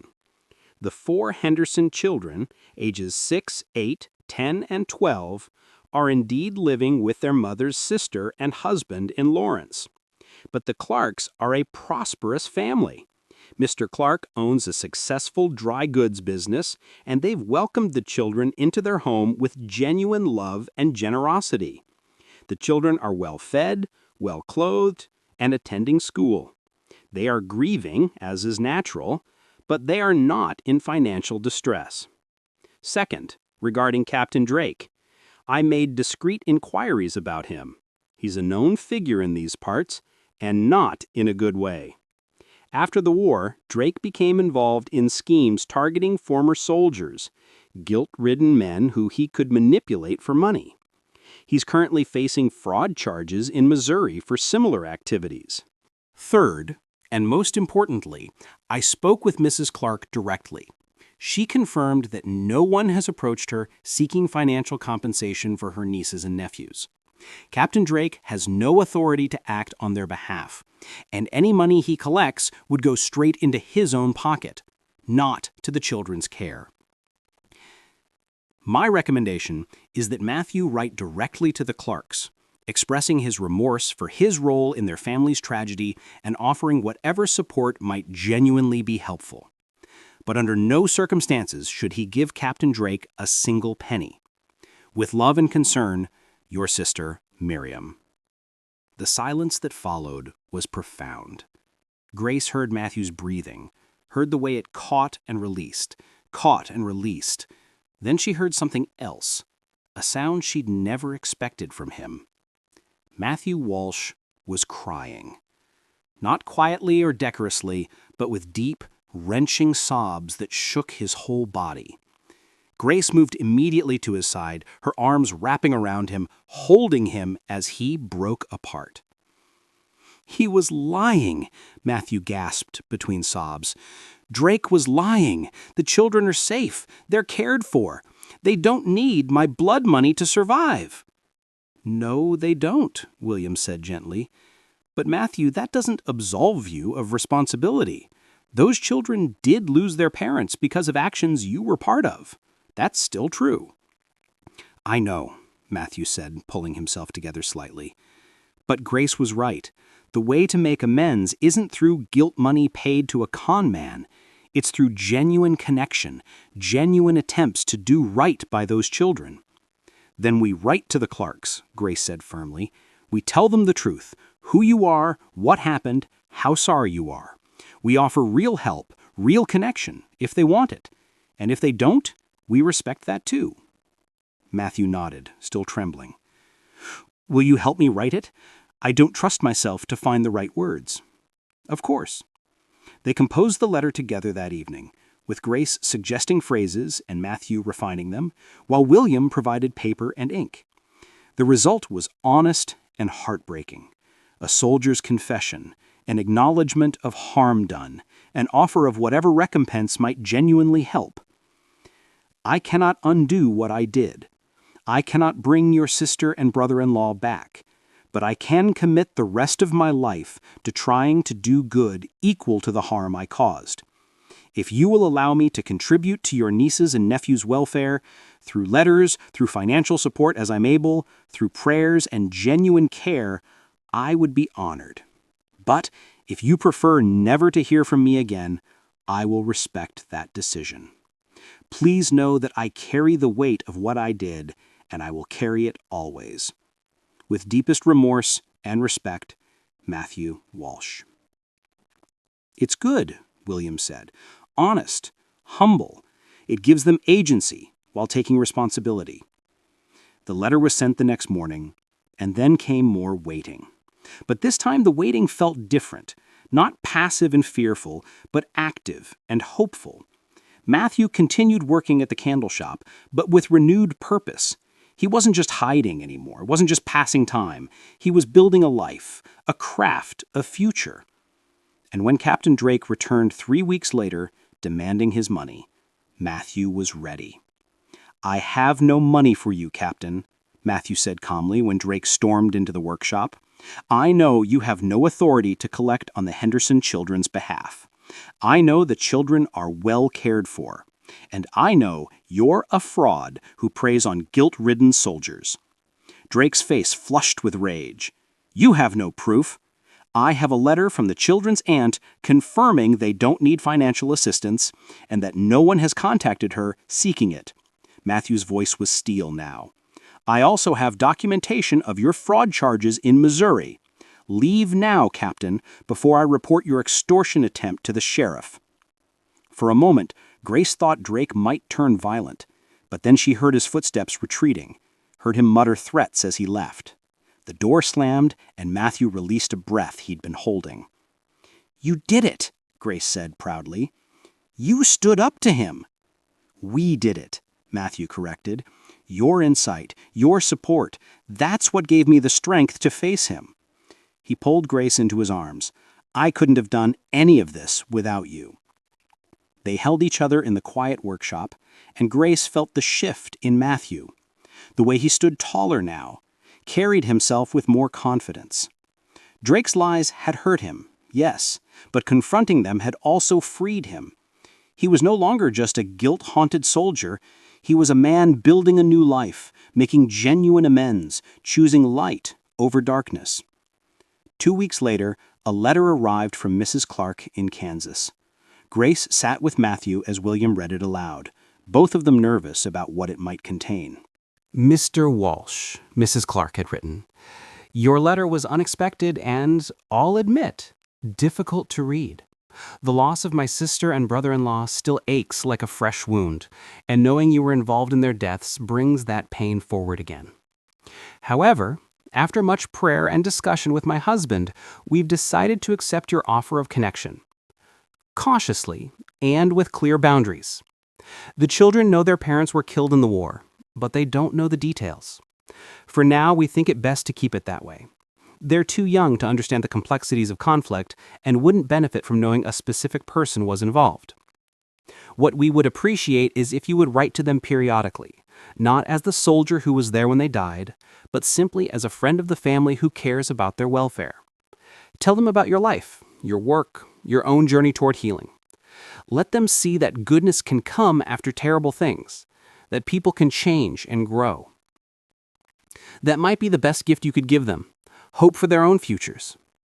If, as they grow older, they ask questions about their parents' deaths and we feel they're ready for the truth, we'll tell them about you then. But for now, we'd like you to simply be a kind correspondent, someone who remembers their parents and cares about them. We don't want money unless genuine need arises. What we want is your commitment to living well, to doing good, to being the kind of man their parents would have wanted influencing their children. Can you give us that? With cautious hope, Margaret Clark. Matthew was crying again by the time William finished, but these were different tears, not of guilt and shame, but of relief and gratitude and hope. She's giving me a chance, he said wonderingly. After everything I did, she's giving me a chance to be part of their lives in a positive way. She sees what I see, that you're more than your worst action, that you're trying to do better, that you're worthy of redemption. Matthew kissed her then, deeply and thoroughly, pouring all his gratitude and love into the gesture. When they finally broke apart, he was smiling, really smiling, in a way Grace had rarely seen from him. I'm going to write to them today. Tell them about candle making, about harmony, about the life I'm building here, about you, if that's all right. It's more than all right, Grace replied. Tell them about us, about our plans. Let them see what hope looks like. The rest of March and all of April passed in a blur of work and courtship and planning. Matthew wrote faithfully to the Henderson children, receiving occasional responses that delighted him. The children wrote about their school, their new friends, their aunt's cat who was always getting into mischief. Ordinary things, but precious to Matthew. Proof that life continued, that healing was possible, that he could contribute to their joy rather than just their pain. He also continued learning the candle-making trade, and William began teaching him the business side, accounting, pricing, customer relations. It was clear to everyone that William was preparing Matthew to become a full partner in Hartwell Candles, to eventually take over when William's failing eyes made work impossible. And through it all, Grace and Matthew's love deepened and matured. They learned each other's rhythms, each other's needs and quirks. Matthew learned to describe things for Grace without being condescending, to touch her arm before speaking so she knew he was addressing her, to arrange his workspace so she could navigate it safely. Grace learned when Matthew needed solitude to process his feelings, when his leg pain was worse than he'd admit, when his nightmares had kept him awake and he needed gentle patience rather than probing questions. They became partners in the truest sense, two people working together toward common goals, supporting each other through difficulties, celebrating each other's victories. In early May, on a warm afternoon that smelled of apple blossoms and new grass, Matthew officially asked William for permission to marry Grace. Grace listened from upstairs, not eavesdropping exactly, but close enough to hear the conversation through her open window. "Sir, I'd like your blessing to marry your daughter," Matthew said, his voice formal but warm. "I know I'm not what any father would choose for his daughter. I'm wounded, I carry a dark past, I'll never be wealthy, but I love Grace more than I thought possible to love anyone. And I swear to you, I'll spend every day of my life being worthy of her." "Matthew," William replied, "you're exactly what I'd choose for Grace. You see her as she is, capable, brilliant, complete. You don't diminish her blindness, but you don't define her by it either. You treat her as a full partner, an equal. That's all any father could want for his daughter. Grace heard the emotion in her father's voice and felt tears spring to her eyes. You have my blessing, William continued. And more than that, I'm giving you a full partnership in Hartwell Candles, not as my employee, but as my son and business partner. This workshop will belong to both of you when I'm gone, and I want that transition to happen formally now while I'm still here to see it. Sir, I don't know what to say. That's incredibly generous. It's practical, William interrupted. You and Grace will run this business together. Better to make that official now rather than creating confusion later. Besides, Matthew, you've earned it. You've worked hard, learned quickly, and brought new ideas that are already improving our profits. This partnership benefits all of us. Grace couldn't contain herself any longer. She hurried downstairs to find the two men shaking hands, both with tears in their eyes. She threw her arms around her father first, then Matthew, then pulled them both into an awkward three-way embrace. "When?" she asked Matthew, laughing and crying at once. "When can we marry?" "Whenever you want. Tomorrow? Next month? Next year? I'll wait as long as you need." 2 months, decided Grace. July. That gives us time to plan properly, to let people adjust to the idea, to finish the spring orders. Is that too soon? It's an eternity, Matthew said, but he was smiling. But I'll wait. Grace Hartwell, you're worth waiting for. The next 2 months passed in a whirlwind of activity. Grace and Matthew worked at the candle shop during the days, building their inventory and their partnership. In the evenings, Grace planned the wedding with help from the women of Harmony, who were delighted to be preparing for the blind candlemaker's marriage to the wounded soldier. It was a story that resonated with people. 2 broken people finding wholeness in each other. Reverend Walsh spoke about it from the pulpit, about how God uses the wounded to heal the wounded, how love transforms suffering into strength. But Grace didn't think of herself and Matthew as broken. Wounded, yes. Scarred, but not broken. They were whole people who happened to carry visible reminders of their struggles. And those reminders, Grace had come to believe, were what made them capable of truly seeing each other. As the wedding approached, Grace began work on a special project. A wedding candle, unlike any she had created before. She wanted it to represent their union, their story, their promise to be each other's light. She chose the finest beeswax, pure and golden. To it, she added oils that had meaning for them both. Frankincense for Matthew's spiritual journey, lavender for calm and peace, cedar for strength and endurance. She spent hours perfecting the shape, making it tall and strong, designed to burn for days rather than hours. But the most important element was what Grace carved into the wax, carefully, meticulously, using her fingers to feel every line and curve.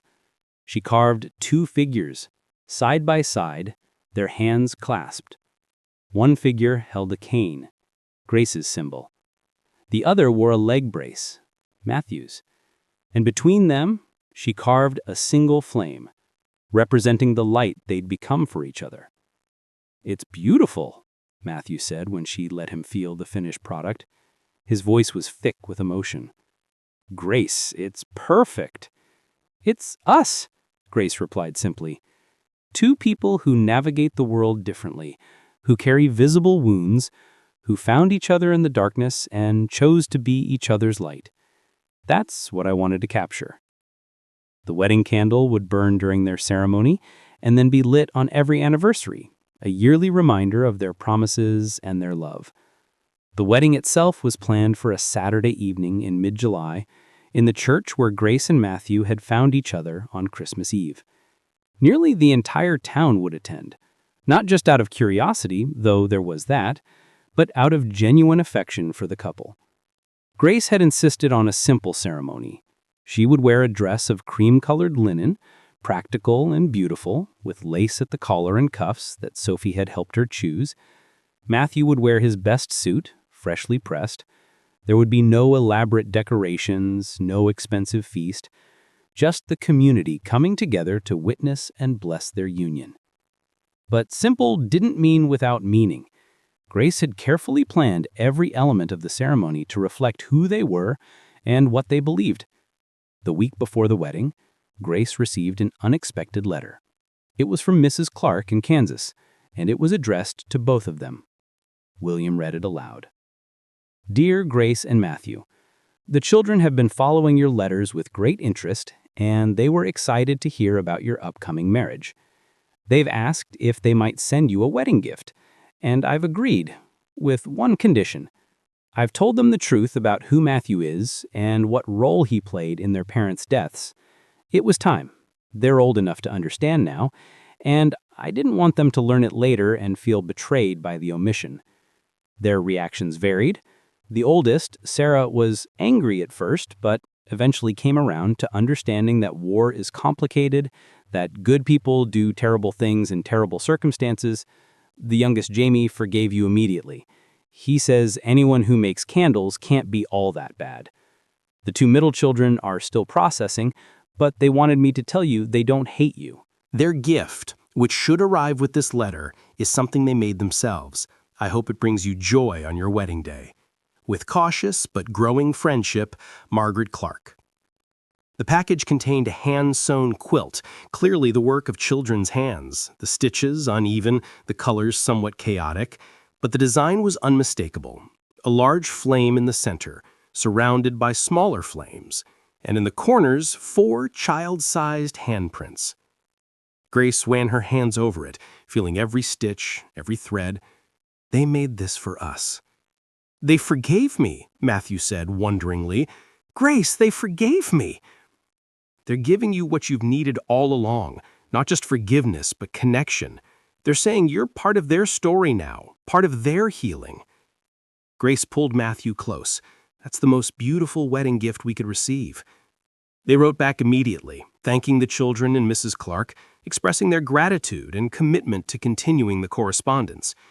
And Grace added the quilt to her hope chest, a precious reminder that healing was possible, that grace existed even in the darkest circumstances. The wedding day arrived warm and clear, with gentle breeze that carried the scent of summer flowers. Grace woke early, her stomach fluttering with nervous excitement. This was it, the day she'd never quite believed would come, when she'd stand before her community and pledge herself to Matthew Walsh. Her father helped her dress, his hands gentle as he fastened the buttons down her back. "You look beautiful, daughter," he said, his voice rough with emotion. "I wish your mother could see you." "She knows. Somehow, I think she knows." At the church, the pews were full. Grace stood in the vestibule, her hand on her father's arm, listening to the sounds of anticipation, murmured conversations, the rustle of fabric, children's whispers. Then the organ began to play, and William led her down the aisle. Grace counted her steps, a lifetime of practice guiding her. 53 steps to the altar, where she knew Matthew waited. As she walked, she heard people's reactions, soft sighs, whispered blessings, the collective goodwill of a community witnessing something beautiful. And then she was there, standing beside Matthew. She heard his sharp intake of breath, felt his hand take hers. "You're beautiful," he whispered, just for her. "So are you," she whispered back. Reverend Walsh began the ceremony, his voice warm and full of joy. Grace barely heard the opening words. She was too focused on Matthew's hand in hers, on his presence beside her, on the rightness of this moment. But she paid attention when Reverend Walsh reached the part they'd written together, their own vows that spoke to who they were and what they'd overcome. "Matthew," Reverend Walsh prompted. Matthew cleared his throat, and when he spoke, his voice was steady and sure. "Grace Hartwell, you taught me to see with more than eyes. You taught me that wounds don't define worth, that darkness can't overcome light, that love is choosing to stand together even when the world says we're both too broken to build anything whole. I promise to be your hands when you need touch, your eyes when you need sight, your strength when you need support. I promise to honor your capabilities and respect your independence. I promise to love you not to spite our wounds, but with full knowledge of them. I choose you, Grace, today, tomorrow, forever." Grace felt tears sliding down her cheeks. Then it was her turn. "Matthew Walsh, you taught me that I could be loved not as inspiration or pity project, but as a complete human being. You taught me that my blindness is just one part of who I am, not the only part. You taught me that courage is showing up even when you're not ready, that healing is choosing light even when darkness feels easier. I promise to be your peace when you need calm, your light when you need hope, your partner in all things. I promise to see you fully, your past, your present, your future, and to love all of it. I choose you, Matthew. Today, tomorrow, forever." They exchanged simple gold bands, and Reverend Walsh pronounced them husband and wife. "Matthew, you may kiss your bride." Matthew's hands framed Grace's face gently, and he kissed her with a tenderness that spoke of promises and possibilities, of healing and hope, of two wounded souls who'd found wholeness in each other. The congregation erupted in applause, and Grace heard joy in every voice, genuine happiness for the candlemaker's daughter and the soldier who'd come home. At the reception in the church hall, Grace and Matthew lit their wedding candle. Together, as the flame caught and grew, Reverend Walsh spoke the blessing they'd requested. "This candle represents the light Grace and Matthew have become for each other. May it burn bright in their home, a reminder that love is choosing to illuminate each other's darkness. May it guide them through difficulties and celebrate their joys. And may they always remember that the strongest lights are those that have survived the fiercest storms." The candle burned throughout the celebration, its scent filling the hall. Beeswax and frankincense, lavender and cedar, hope made tangible. Grace and Matthew settled into married life in the small house behind the candle workshop that had been Grace's childhood home. William moved to rooms above the shop, giving the newlyweds privacy while remaining close enough to help with the business. The first months of marriage were an adjustment, learning to share space, to navigate each other's moods and needs, to blend their individual lives into a partnership. But Grace and Matthew approached it the same way they approached everything, with honesty, patience, and humor. Matthew learned to describe the colors of sunsets for Grace, painting pictures with words that let her imagine the beauty she couldn't see. Grace learned to read Matthew's pain levels by his breathing and the way he moved, knowing when to suggest rest, even when he was too stubborn to admit he needed it. They worked side by side in the candle shop, their partnership seamless. Matthew handled the heavy work and customer interactions that required reading or identifying colors. Grace managed the detail work, the scent combinations, the quality control that required sensitive touch and discerning judgment. But they were building something new together, a special line of memorial and healing candles like the ones Grace had made for Christmas Eve.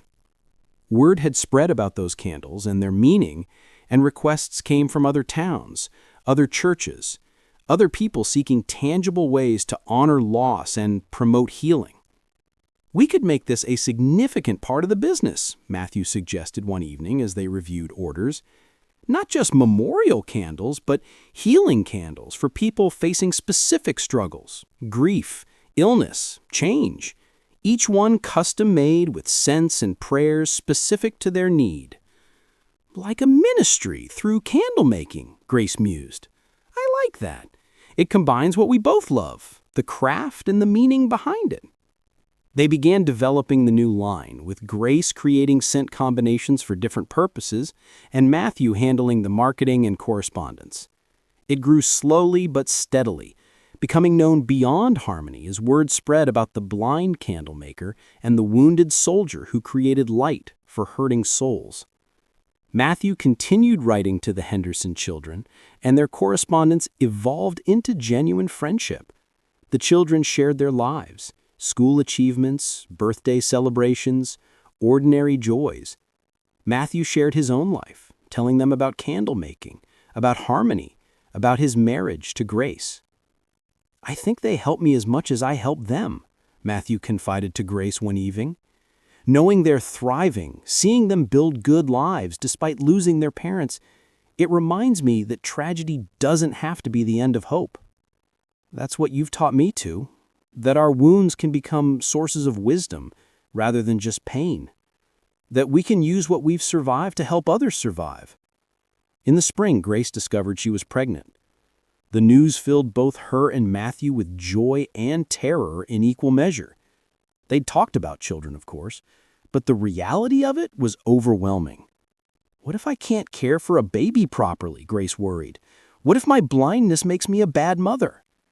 Grace, you navigate the entire world without sight. You'll navigate motherhood the same way, with intelligence, determination, and the willingness to ask for help when you need it. Matthew took her hands. And you won't be doing it alone. We're partners, remember? We'll figure it out together. William was delighted by the news, already talking about grandchildren and the future of Hartwell Candles. A new generation. That's what this business needed. Continuity, hope for the future. The pregnancy progressed normally, though Grace found the changes in her body disorienting. She was used to knowing exactly where her hands and feet were, to moving with practiced precision. Now, with her center of gravity shifting, she had to relearn her own body. But Matthew was endlessly patient, guiding her when she needed it, giving her space to figure things out independently when she could. He read to her from books about childbirth and infant care, describing the illustrations so she could visualize what to expect. And Grace created a special candle for their child, one she began working on the day she learned she was pregnant. She used the finest beeswax, adding scents that spoke of new life and possibility. Honey and chamomile, vanilla and sweet cream. She carved tiny hands into the wax, baby hands reaching upward. For our daughter or son, she told Matthew, to light when they're born, to welcome them into the world. Their daughter, named Margaret Ellen after both their mothers, arrived on a snowy December evening, just a few days before Christmas. The birth was difficult, and Grace cried out more than once that she couldn't do it, that it was too hard. "You can," Matthew said, holding her hand through every contraction. "Grace, you're the strongest person I know. You can do this." And she did. When they finally placed Margaret in her arms, Grace was exhausted but elated. Her fingers explored her daughter's face, the tiny nose, the rosebud mouth, the delicate eyelashes. "Can she see?" Grace asked, the question she'd been terrified to voice. "Her eyes are open," the midwife confirmed, "and tracking movement. She can see, Grace." Relief and something more complicated, a tiny thread of sadness that her daughter wouldn't share her experience, washed through Grace. But mostly, she felt grateful. Margaret would navigate the world with sight, would have opportunities Grace never had. "She's perfect," Matthew said, his voice choked with emotion. "Grace, she's absolutely perfect." They lit the baby candle that night, its gentle flame casting warm light over their daughter as she nursed and slept. And Grace felt a completeness she'd never expected, not despite her blindness or Matthew's injury, but including them. They were a family, built from brokenness into something whole and beautiful and strong. 5 years passed, bringing changes and growth. Margaret proved to be a bright, active child who learned early that her mother couldn't see, but never thought of Grace as limited. She described colors and faces for Grace from the time she could talk, naturally adapting to her mother's needs. "Mama, the sky is pink today," 3-year-old Margaret would announce, "pink like the inside of a flower." "That's a beautiful description," Grace would reply, storing these verbal paintings in her memory. The candle business thrived under Grace and Matthew's joint management. The Memorial and Healing Candle line became their signature offering, and orders came from across Nebraska and beyond. They hired 2 assistants to help with production, training them in both the craft and the philosophy behind their work. Matthew's leg gradually worsened as the doctors had predicted, and by their 5th anniversary, he needed a cane on most days. But he'd learned to accept this without shame, to see it as just part of who he was, rather than a deficit to hide. "We match now," he joked to Grace one evening. "Both of us with canes, both of us navigating the world a bit differently than most." William's eyes finally failed completely when Margaret was 3, leaving him entirely blind like his daughter. But instead of despair, he found unexpected kinship with Grace. "Now I understand what you've been telling me all these years, about seeing with more than eyes, about the richness of a world experienced through touch and sound and smell. I've been blind to this wisdom my whole life." "Better late than never," Grace replied with a smile. They adapted the workshop for William's new reality, and he continued working by touch and memory, his skilled hands still capable of creating beautiful candles even without sight. The Henderson children continued corresponding with Matthew, and when the oldest, Sarah, turned 18, she wrote asking if she might visit Harmony. Mrs. Clark sent a separate letter explaining that Sarah wanted to meet the man who'd been such a positive influence in her life, wanted to see for herself that people could change and grow after terrible things. Matthew was terrified, but agreed, and on a warm June day, Sarah Henderson arrived in Harmony. She was a serious young woman with her mother's eyes and her father's quiet strength. Grace invited her to dinner, and they spent an evening talking, not just about the past, but about the present and future. "I don't condone what you did," she said to Matthew with clear-eyed honesty, "but I understand it better now, and I see what you've become. Not just a man carrying guilt, but a man using his past to do good. That matters." "Your forgiveness matters more than you know," Matthew replied, his voice rough with emotion. "I'm not sure it's forgiveness exactly. Maybe it's more like release, letting go of anger so it doesn't poison me, understanding that holding on to hate wouldn't honor my parents' memories." She shook her head.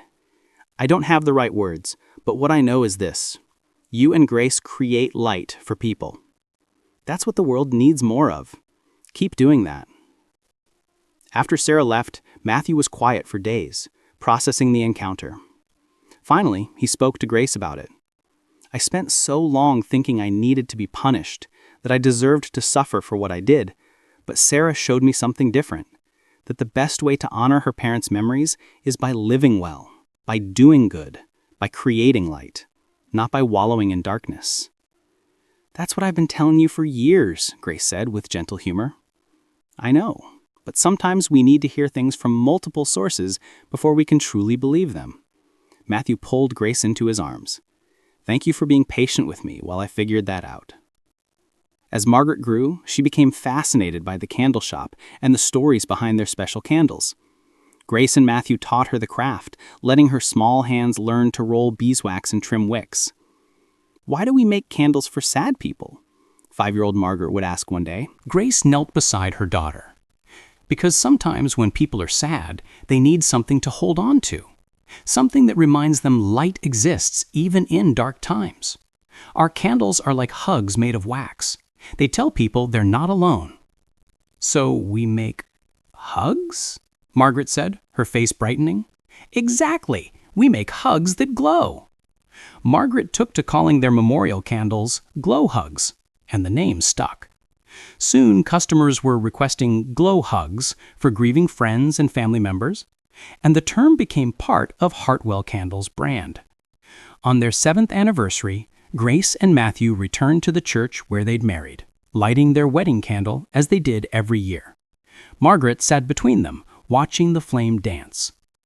"Tell me the story," she requested, as she always did. So Grace and Matthew took turns telling their daughter about Christmas Eve 7 years ago, when a blind candlemaker gave a wounded soldier a light in his darkness, and how that small candle had led to a love that transformed them both. "And they lived happily ever after?" Margaret prompted. "We lived honestly ever after," Grace corrected gently, "not without problems or pain, but together, with love and partnership. That's better than happily, sweetheart. That's real." "I like real," Margaret decided. "Real is good." 10 years after their wedding, Grace and Matthew received a letter that would change their trajectory again. It was from a charitable organization in Omaha, a home for blind children who'd been abandoned or orphaned. The director had heard about Grace's work and wanted to know if she might visit and teach the children about candle making as a potential trade.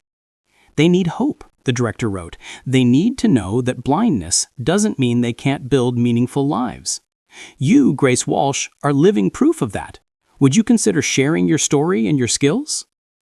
Grace was reluctant at first. She'd built a comfortable life in Harmony, had her family and business well established. The idea of traveling to Omaha, of being put on display as some kind of inspiration, made her uncomfortable. "I'm not a symbol," she told Matthew. "I'm just a woman who learned to adapt." "You're a woman who learned to thrive," Matthew corrected. "And Grace, think what you could offer those children. Not pity or empty platitudes, but practical skills and genuine understanding. You know what it's like to be underestimated. You could teach them not just candle making, but confidence." Grace thought about it for days, discussed it with William and Margaret. Finally, she agreed. Not to a single visit, but to a monthly commitment. She would travel to Omaha 1 week each month, teaching candle making and offering mentorship to the blind children there. Matthew accompanied her on the first trip, and Grace was glad of his presence as they entered the stark institution where the children lived. She heard their whispers, their uncertain movements, their careful navigation of a world they couldn't see. "May I speak to them?" Grace asked the director. She gathered the children, ranging from age 6 to 16, and sat with them in a circle. For a long moment, she just listened to their breathing, their fidgeting, their barely contained questions. "I'm Grace Walsh. I'm blind like all of you. I was born without sight, so I've never known any other way of being. Some of you lost your sight later, which I imagine is its own kind of difficulty. But what I want you to know is this. Blindness is not the end of possibility. It's just a different starting point." "But how do you do anything?" a young girl asked.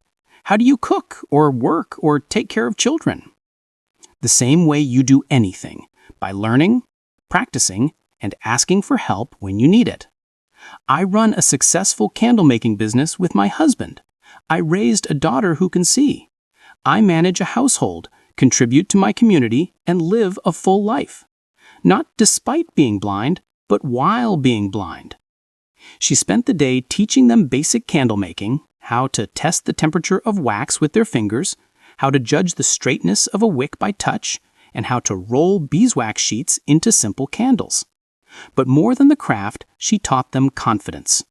"Your fingers will tell you everything you need to know," she said as she guided a boy's hands over a candle he'd made. "Trust your touch. Trust your other senses. They're more reliable than most sighted people's vision." By the end of the day, every child had made at least one candle, and their pride was palpable. She heard it in their voices, in the way they described their creations to each other, in their excited plans for what they'd make next. "You've given them something precious," the director said as Grace prepared to leave. "Hope. The belief that they have futures worth building." Grace returned to the home monthly for the next 2 years, teaching candle making and offering mentorship. Several of the older children became skilled enough to create candles for sale, providing the home with income and the children with purpose. But Grace's influence went beyond the technical skills. She became a living example of what was possible. A blind woman who'd built a business, raised a family, and created beauty in the world. The children wrote to her between visits, sharing their progress and their dreams. "You're changing lives," Matthew told her after one particularly meaningful visit. "Not just teaching a trade, but offering vision to those who can't see. That's a rare gift, Grace." "It's what you did for me. You showed me that my blindness didn't define my worth, that I was valuable exactly as I was. I'm just passing that gift forward." On Christmas Eve, 15 years after Grace had first created memorial candles for the lost souls of Harmony, she and Matthew brought their entire family to the church. Margaret, now 13 and already showing her mother's gift for candle making, William, entirely blind but still working with his hands, and 2 younger children they'd been blessed with, Thomas, age 7, and Ellen, age 5. The church was decorated as always, but this year there was something new. A display of candles made by the blind children in Omaha, each one representing a dream or a hope. Grace had brought them to Harmony to be blessed and lit during the service, a testimony to what was possible when people refused to let their limitations define them. Reverend Walsh, older now, moving more slowly but with joy in his voice, spoke about light overcoming darkness, about how the smallest candle could illuminate the deepest night.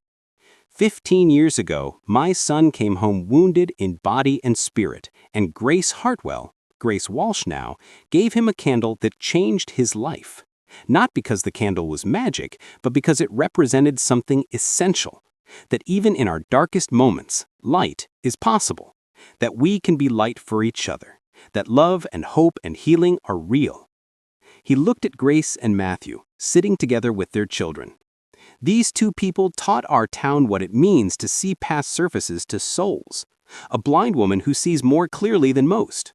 A wounded soldier who found strength in vulnerability. Together, they've created not just candles, but light, literal and metaphorical.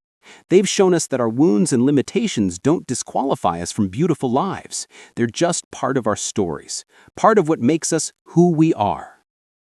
As the candles were lit, the memorial candles, the healing candles, the children's hope candles, Grace stood with Matthew's arm around her waist, her children gathered close. She couldn't see the flames, but she felt their warmth on her face, smelled the mingled scents of beeswax and hope, heard the congregation's prayers and songs. "We did it," Matthew whispered in her ear. "We built something beautiful from our broken pieces." "We're still building," Grace replied, "still creating light, still choosing hope, still being each other's vision." Little Ellen tugged at Grace's skirt. "Mama, tell me what the candles look like." Grace knelt beside her youngest daughter. "They look like promises, like hope made visible, like love that refuses to be overcome by darkness. They look like every person in this room choosing to believe that tomorrow can be better than yesterday, that wounds can heal, that light always, always overcomes the dark." "That's beautiful, Mama." "No, sweetheart, you're beautiful. This church full of people choosing hope, that's beautiful. And these candles," Grace gestured to the glowing flames she couldn't see but knew were there, "these candles are just reminders of what we already are. Light bearers, hope givers, love makers, every single one of us." The service concluded with the singing of Silent Night, and Grace's voice joined the others, clear and true. She held Matthew's hand on one side and Margaret's on the other, connected to her family and her community through love and light. As they walked home through the snowy December night, Matthew said, "Do you remember what you said to me that first Christmas Eve, when you brought me the candle?" "I said a lot of things." "You said that even in darkness, there's still light, that scars don't diminish worth, that I was still valued, still needed, still loved." Matthew stopped walking and turned to face Grace. "You were right about all of it. And Grace, you are the light that led me home. Not just to harmony, but to myself, to a life worth living." Grace reached up and touched his face, her fingers tracing features she knew better than her own. "We led each other home, Matthew. That's what love does. It guides us through darkness until we find light, together." Around them, Harmony slept peacefully under falling snow, the candles and windows glowing warmly, the church bells silent until morning. And in the small house behind Hartwell candles, the Walsh family's own windows glowed with light, literal candles, and the metaphorical warmth of a family built on love, sustained by hope, and strengthened by the courage to see light where others saw only loss. The blind candlemaker and the wounded soldier had kept their promise to be each other's light in the darkness, to create beauty from brokenness, to show the world that healing was possible even when wholeness seemed impossible. And every candle they made, every life they touched, every person they inspired to choose hope over despair, all of it was a testament to one simple, profound truth: that the strongest lights are those that have survived the darkest nights, that love sees what eyes cannot, and that sometimes the blind really do lead the way home. Here on Wild Mercy, we don't just tell tales, we bring forgotten hearts back to life. Love that defies distance, war, and fate. Hit that like button to keep these stories riding strong. And don't forget to subscribe and ring that bell so you never miss another heartfelt romance, a story of resilience, and where love always finds a way home.